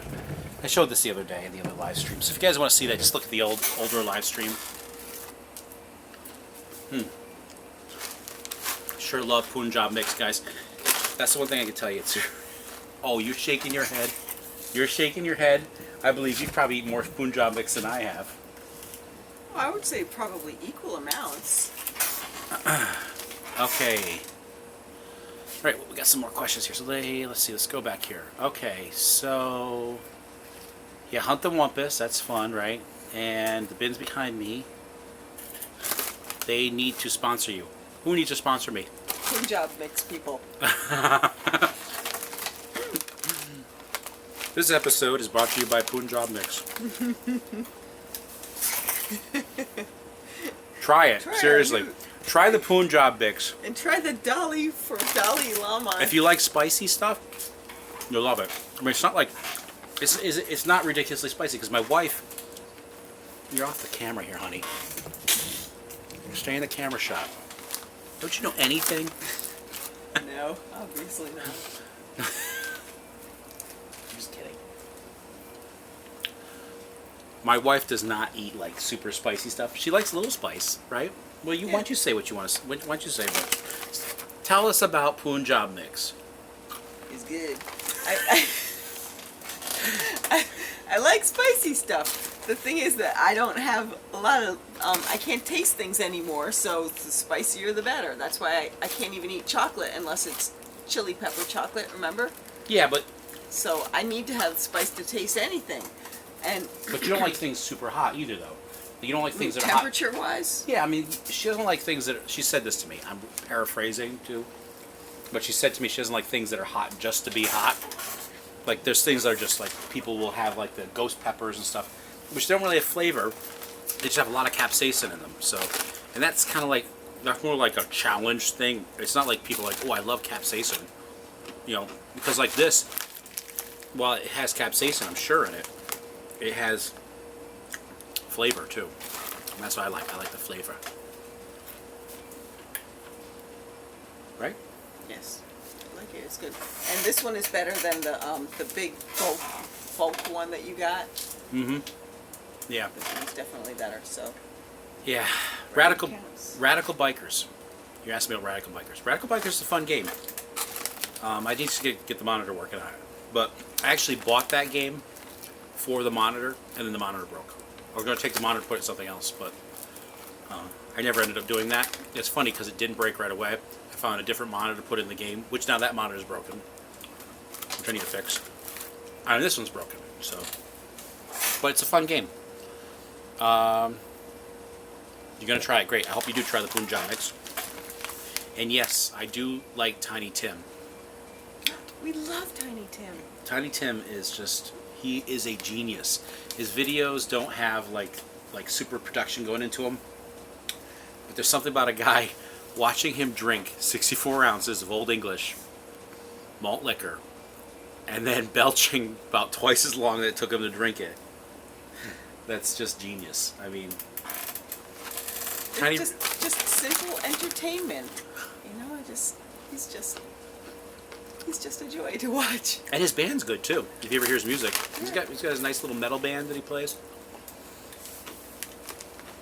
It's fun to watch him try to eat Sir Strawman and Marmite. Was that the one he was eating? I think so. Yeah, Marmite, which is Vegemite. You know, like you ever hear the song? Is that Men at Work?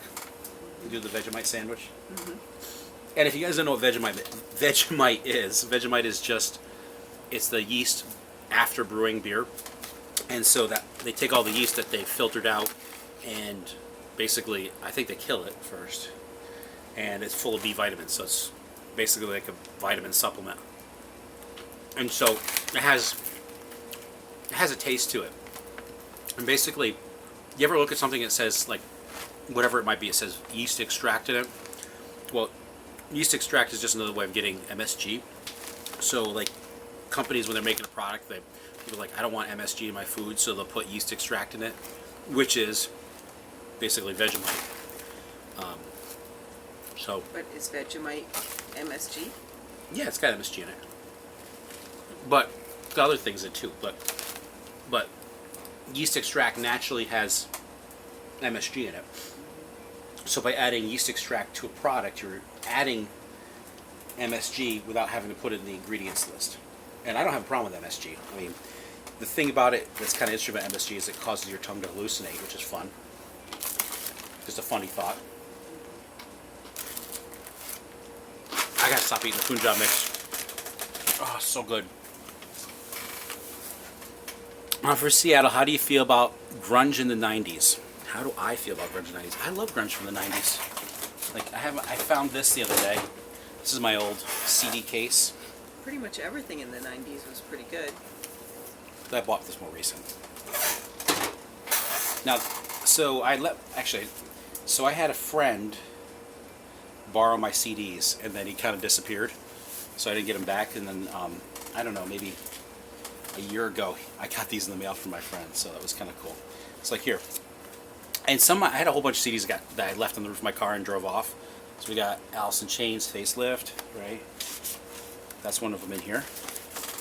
Now this is not grunge. It's Typo Negative. Typo Negative's pretty awesome. I saw him play once. It was pretty cool.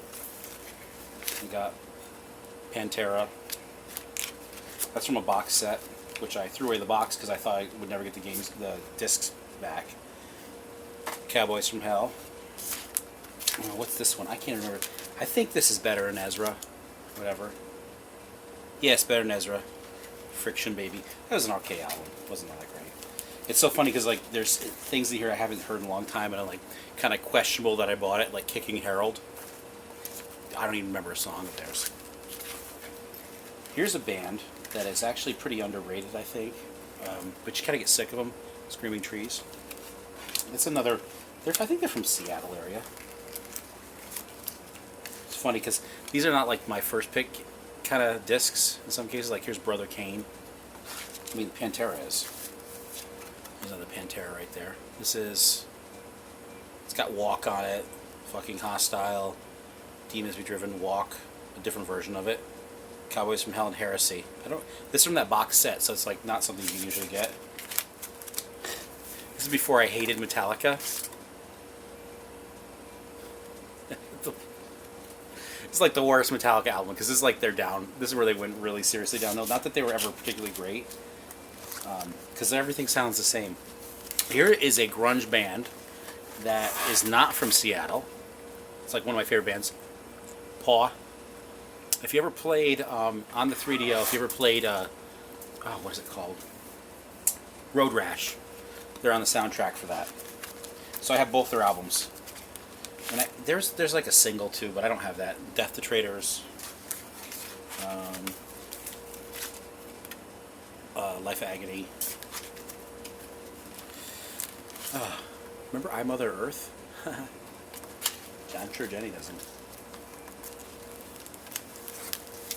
Here's an awesome album. Right there. It's a great album. What? Faith No More. The Real Thing. Another typo. Another Life Agony. For some reason I bought it twice. This horrible. Even worse. If you don't know what that is, I'm not going to tell you. Like, now here's something that I didn't buy, and I don't know how it ended up here. It might have just been my friends. The Heads. I don't think I've ever even heard this play. It's one scratched up disc. That's not mine. And like, I don't know, who is this one here? What's this one here? Oh, Train Spotting soundtrack. Was this yours? Did you buy this? No. So I don't know why that's in there. Life of Agony. Another one of those. Grand Royal Records. Oh, Beastie Boys. That's a good one. But that's not mine. But I have that on a cassette. Cassette? On a cassette, yeah. What's a cassette? I should bring my cassettes out, but they're stuck away. So, Bad Yeah. Religion. They're all right. They're just so political, and they're like not as bad as Green Day. Green Day's so political, I want to vomit. You being such a political person. They just don't agree with me. That's all. Nirvana, the Jesus Lizard. This is it's got Oh the Guilt on it. It's just basically like a double disc here. I don't think a lot of people have this one, and I just dropped it. Let's see. It's still good. It landed the other way around. It's not a particularly great song, but Heart Shaped Box. That was really the best Nirvana album was Bleach. I mean, Nevermind was good too. Like, I didn't buy A Boy Named Goo. Yeah, it's funny. As much as Green Day sucks, their live concerts are actually pretty accurate to the album. Like, if you go see Guns N' Roses play, Axl can never sing what's on the album. So that's even back in the day. What is this one here? I don't even know what. I think I bought this. 1997. Do you guys recognize that one there? Let's see, what else we got here? This is, I don't think this was me. It could be, though. Let's see what this one is. BMG. I don't know what this is. I can't tell you. No idea. And I think this one is Section 9. Maybe not. Oh god, this can't be mine. Because this one is trashed. This must have been my friend's. Look at that disc.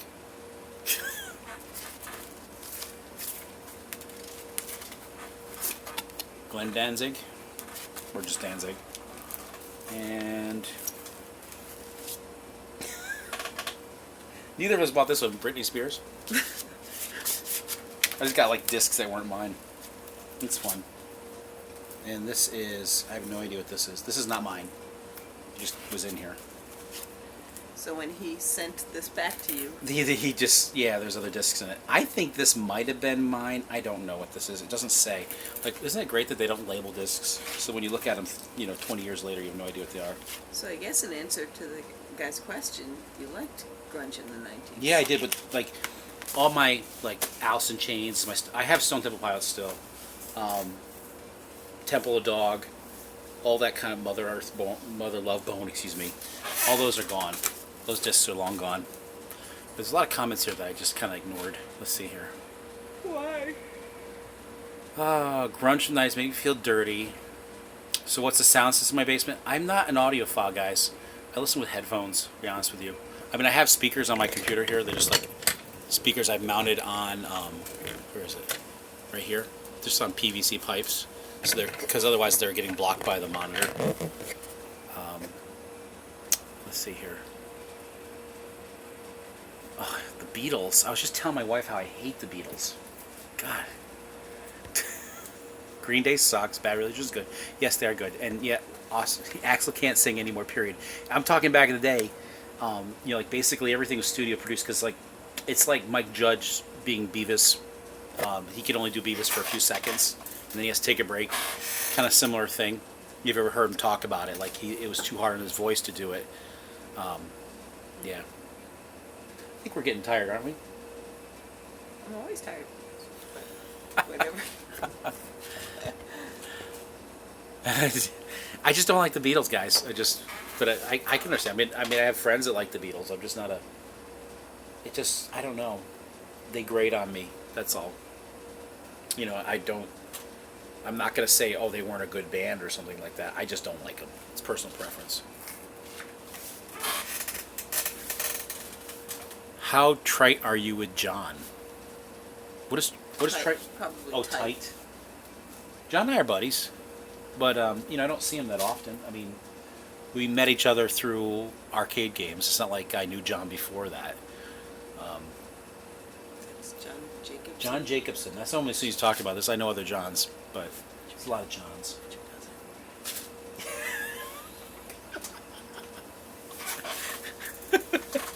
Just making sure. Yes, Richard Dawson.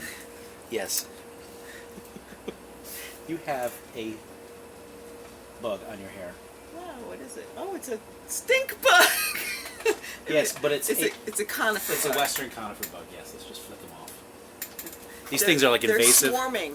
They must, It's Usually you see them. Well, you normally see them in the fall. Like they're not native to this area. Like you guys even care. But there's like two. There are two species of bugs that are just like so invasive right here in this area. One is the Western conifer, which comes from like the West Coast. That they eat the seeds out of pine cones. Yeah, and how did they get here? I mean, besides flying. Why did they lumber come here? or whatever? Well, I mean, there's like no predators that eat them. So basically, they're beautiful, but they're annoying. Yes, and if you squish them, they smell like a stink bug, but they're not a stink bug. They're a shield bug of some sort. I've looked it all up. And the other thing are the Chinese ladybugs, and they are the worst. Because like these guys here, they're kind of they creep around and stuff, and they get in your windows, like around the window frame and stuff. But they don't like they're just kind of like, oh, there's so many in the windows. Like you have a window air conditioner, and they're just kind of hanging out there. But well, thank you. They're so cool. But when the fall rolls around, these Chinese ladybugs, which were brought here to kind of kill off aphids and stuff like that, they're so invasive that like. But they don't kill off aphids. I thought that was the point. That was the problem. No, there's no predator for them, and there's so many of them. So now they're out of control. And so like what will happen, and it's not every year, it's like every other year that they come in your house to overwinter basically. And they can just come in through the cracks, like through the whatever. And so like my basement, like this winter was horrible. So basically there's like thousands of them in my basement that I had to vacuum up. And there's still some around here. I mean, I could probably find one. And there's one right here on the floor. I'm gonna scoop it up in the top. And they sting too, right? They stink. They bite. Stink? They bite, right? They will bite, yes. Well, we got a lot of stinky bugs, I guess. Well, they're not from here. It's like, you can see this, like one right here in this bottle cap. Oh, can you see him? So he's dead on the floor. Yeah, these are the ones, like, they'll be orange and different colors. There'll be red ones too, but they just, their spots different. They're ladybug. But the thing is, like, you have to be careful because if you disturb them, they'll release kind of like a smell, which also stain clothing and things. So when they invade, you don't want to like squish them or touch them or even irritate them because they will kind of like whatever, they'll release this gross stuff. So you have to vacuum them up. That's the only way to do it. And like I'll take my shop vac and I'll vacuum up, and then by the time I'm done, I've vacuumed up thousands of them, and then the vacuum stinks. I take the vacuum outside, dump it out. It's gross. Yeah, I hate those things. I saw in the kids' bug book that ladybugs are actually not a true bug.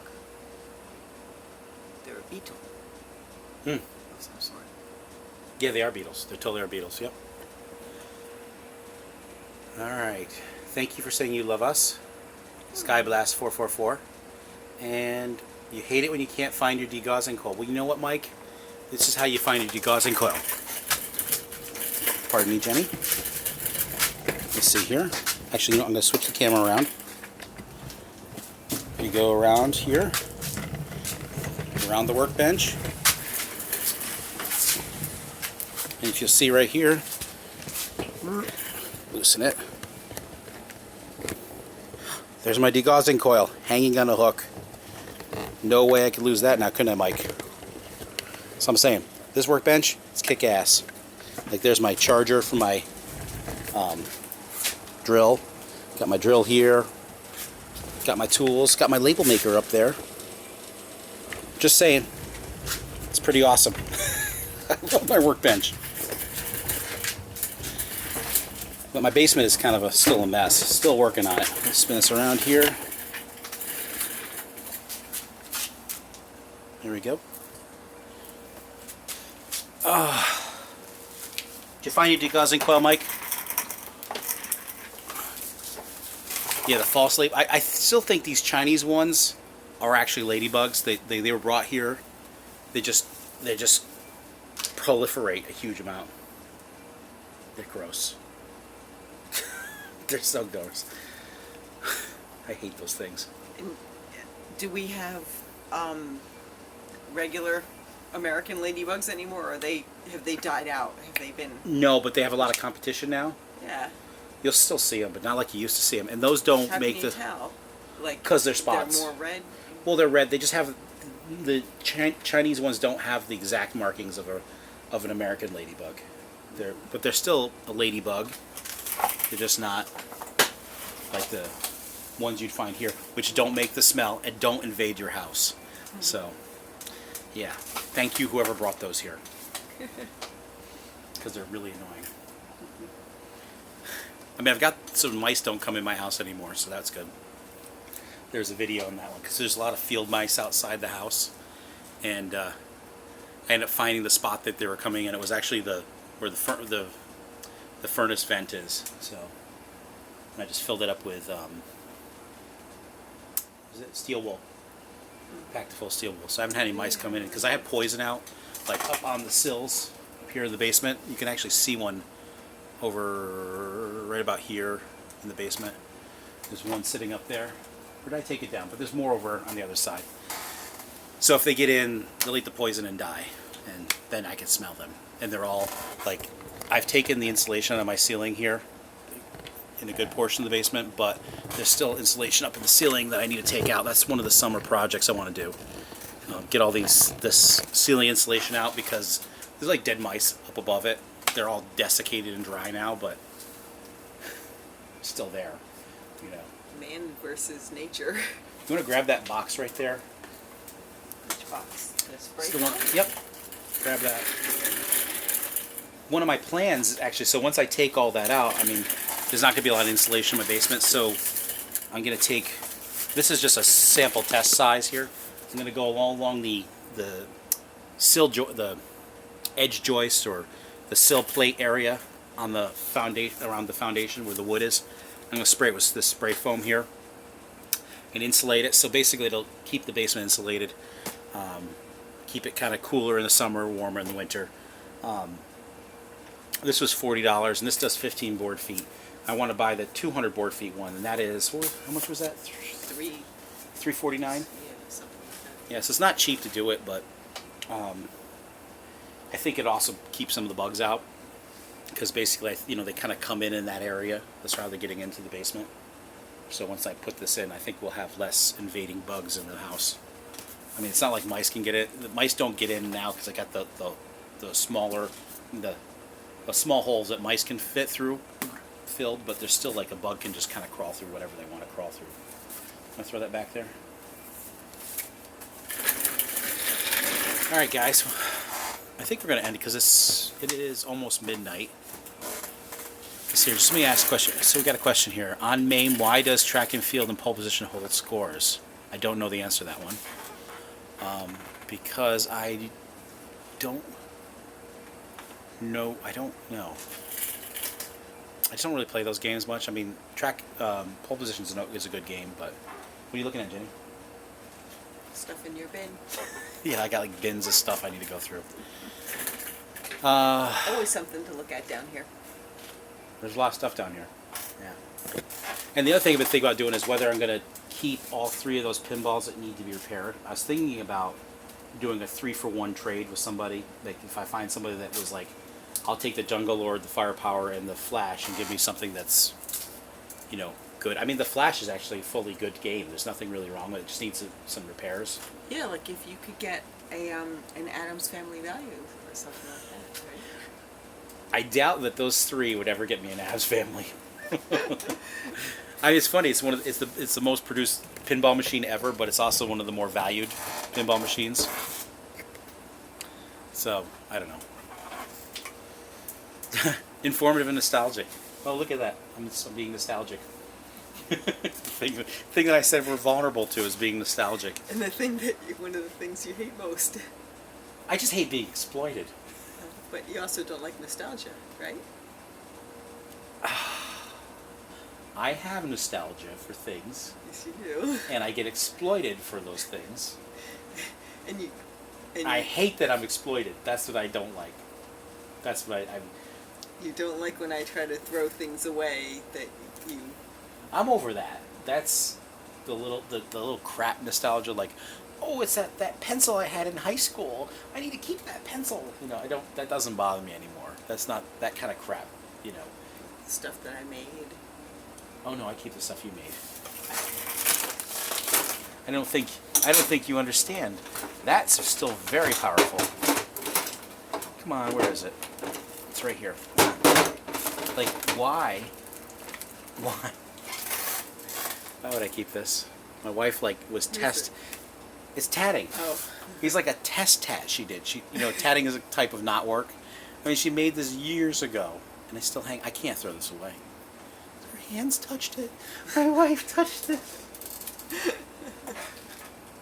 Like, I can't. This is the kind of stuff that I can't get rid of. Like, or things like my kids made. That's really difficult. But like a pencil I had in high school, that can just go in the garbage. I don't care about that crap. Like, I used to keep that crap. That stupid nostalgia, like just dumb stuff. But this nostalgia that I'm still vulnerable to are like figures, like a game, like, oh, there's this old game or something, I'll buy a figure for it. Like, I'm like, I have to stop doing that. Or like Transformers. I like G1 Transformers, and they'll remake them, and it's like, why am I buying this crap? Yeah, why don't you throw away those hard heroes that I bought for you for Christmas? I'm not throwing those away. No. I just need to stop buying more is what I need to do. Just don't look at it. Blinders. Because if you don't see it, you don't want it. That's basically what it comes down to.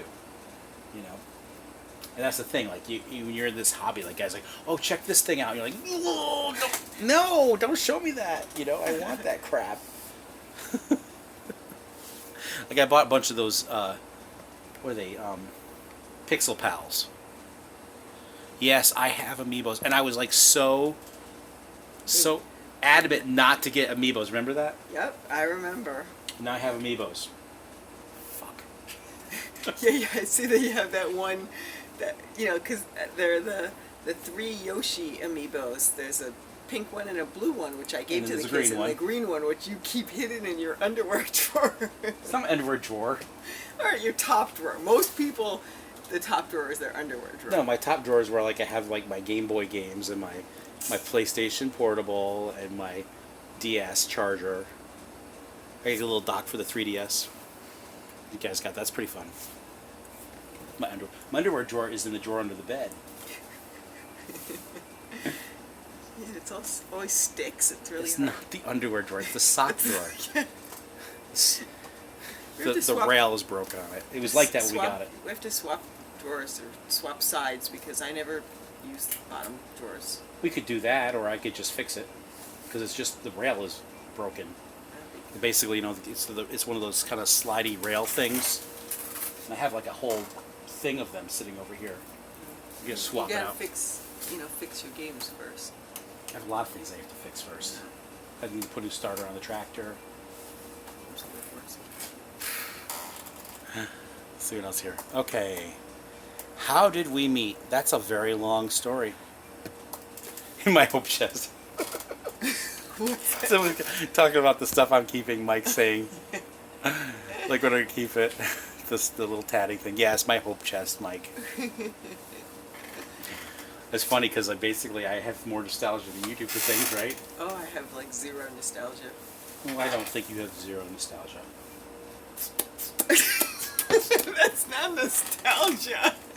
That's just an awesome pair of shoes, which we got rid of. I can't believe we got rid of those shoes. That was such a mistake. If only we had kept the box. Wait a minute. I have the lid. Yes, you saved the lid to the box. You did. I did. I'm not getting rid of that because that was a fun thing, and don't tell me it wasn't. You still can't do it. I could do it when I was wearing the shoes. You gotta tell them the story of the shoes and the story of how we met too. Okay. It'll be abbreviated. Okay. Just because it's long. Well, then just tell the story Well, of the I'll first shoes. tell the shoe story because basically when we first met, like shortly after we met, I bought her a pair of blue and white platform sandals that were awesome. And they looked really cool. You loved them. Loved them. Yeah, they were pretty awesome. Yeah. But they had like, it was like hollow in the sole. Like it wasn't like solid. If it were solid rubber, it would be like a 500-pound shoe because like it was like a platform this high, And they're heeled. It was like lower in the front and taller in the back, And it was hollow, so it like any shoe does. It's got the hollow inside, and so they're like Nike Airs, but with a hole poked in the side. So every time she'd be walking, you hear. He was sucking air in and out. And I'm exaggerating it a bit, but that's basically what it was like. And she actually had this dress that went really well with it. It was kind of similar to this Fila dress she's wearing right now. Why don't you stand up? So it's kind of like one of these kind of cool, like tennis dresses, whatever you want to call it, Hello there. So she wore it with that, and basically, but at some point you got so irritated with the shoes that you never wore them again. And then we were cleaning out. When I was walking along the aisle, at school. At school, and the professor was like walking along next to me. We weren't walking together. He was just walking, and he was like, shoes. Like shoes are making noise or something. I'm pretty sure he did that. It was just like. Then I started to run. I can't do the impression of me running. But you didn't actually run, but sure.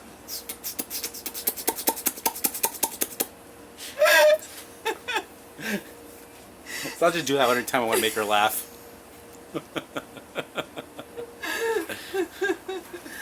Okay, the way we met, I'm not going to go in all the details, but... I don't, is it that big of a story?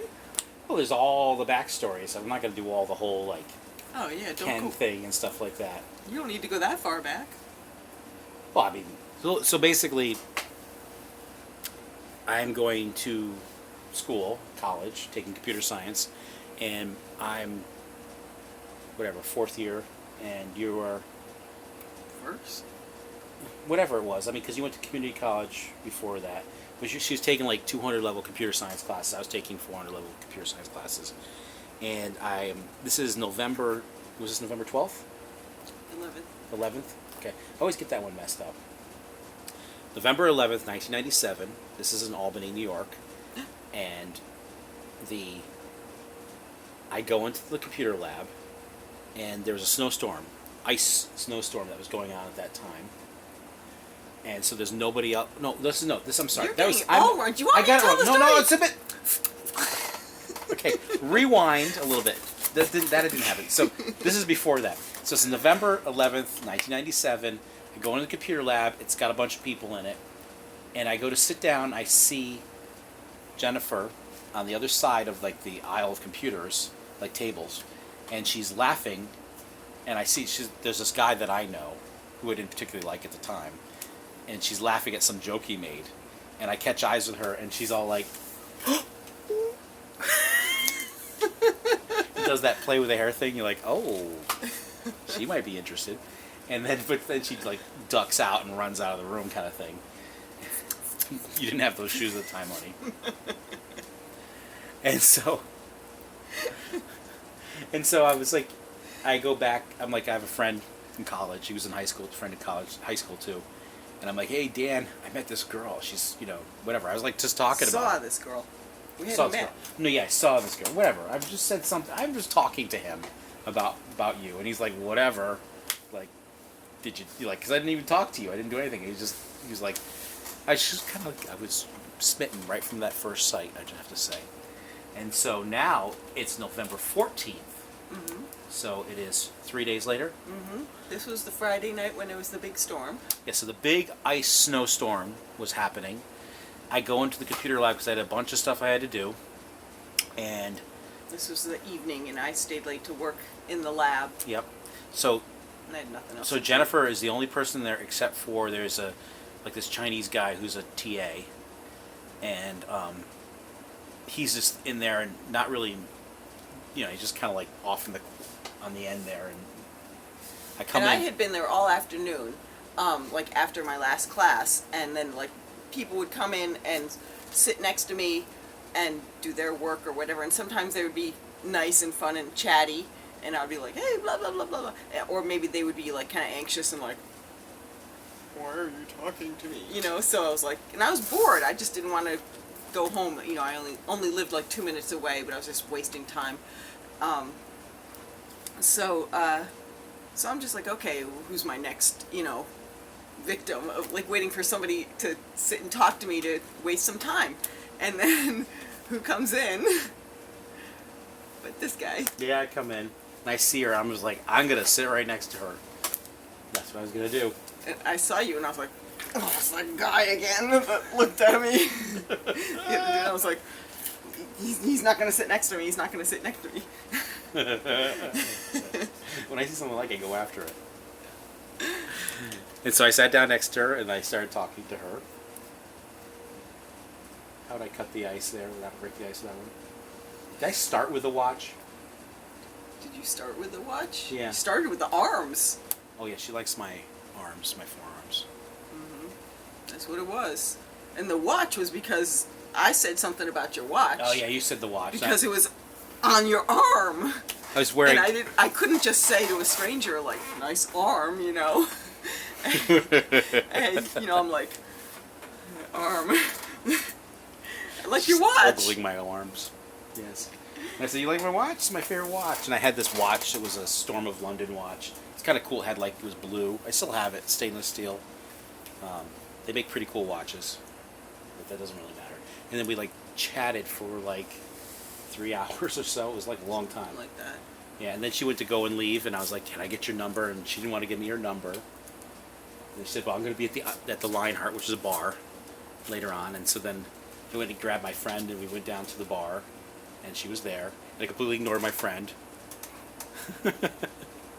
Nice. Yeah, I totally did. And then got you after we chatted there for longer, and then I got her number, and the rest is history. It's pretty awesome. It's a great story, wasn't it? Probably sorry you asked. Yeah, I guess she was waiting for me, wasn't she? My glasses are yellow, yes. She was like Tina from Bob's Burgers. Boy crazy and odd. What does that say? What's odd about you? Everybody thinks I'm odd. I don't think you're odd. Yeah, I think it was more like weird is what people would always say. I'm weird. I don't agree with that one. What can I do? Yeah, I ignore my friend. Anyways, the glasses are yellow for a reason. So basically at work they switched over from fluorescent lights to LED lights.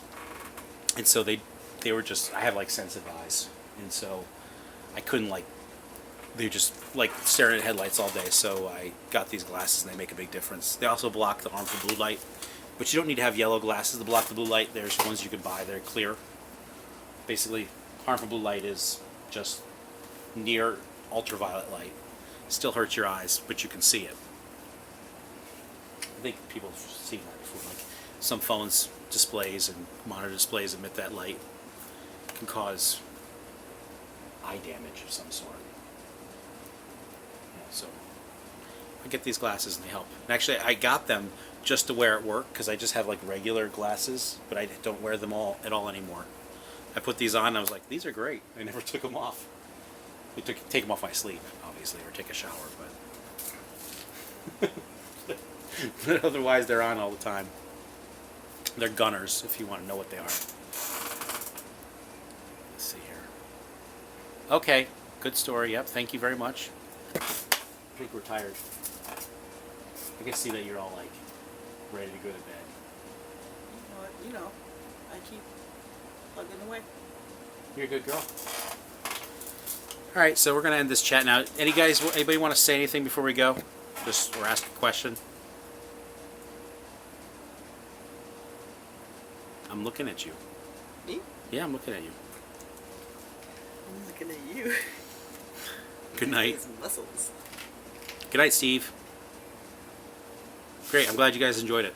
I'm gonna try to do this more often, like, just because I think it's like, I'm not really working on a lot of things right now. I got things to work on, but I will work on things, and I think when I do it, I might stream them, just because like editing takes time, and I just don't have the time. Like I get up now at 5 o'clock in the morning to go to the gym. Like I'm up too late right now, but it's gonna be Friday tomorrow, so it shouldn't matter. But yeah, 15 watching. I know. It's like I was watching John stream the other night, and there's like 1 million people watching. Why would people want to watch us just sitting around? I know. No, they shouldn't want to watch us really, but they do, and I appreciate you guys watching. Yeah. So we love you guys. yeah, Isn't that if we what didn't do this, we'd everyone go out always to a says bar or something like that, right? Yeah. Well, I don't know. Would we be able to do that, or we just tired and just go to sleep? We went to a bar last Friday night, or was it Saturday night? What night did we go out to a bar? I don't remember. Yeah, No. went out for a couple hours. But you said that you asked and they had some steak dinner or something next. Is it Friday night? It's not steak, it's prime rib. But the thing is that it's like the kitchen closes at 8, right? He said that if we got there at 8, that would be perfect timing. So let's get those boys to bed early so Sissy can watch the boys while we go and get a prime rib. It's like $7 prime rib or something like that. Yeah, let's see how that goes. Yeah, thanks. Thank you for the good luck on my future projects. It's kind of weird, how am I reading these things? I should probably just say, Life After Battlefront said, good luck on your future Corporal Calico, what did you miss? Well, a bunch of things, but this will be published, so you can watch it later if you'd like. But again, thanks guys for watching, and have a good night, and we're going to go to bed now. Lots of fun. Good night. Good night.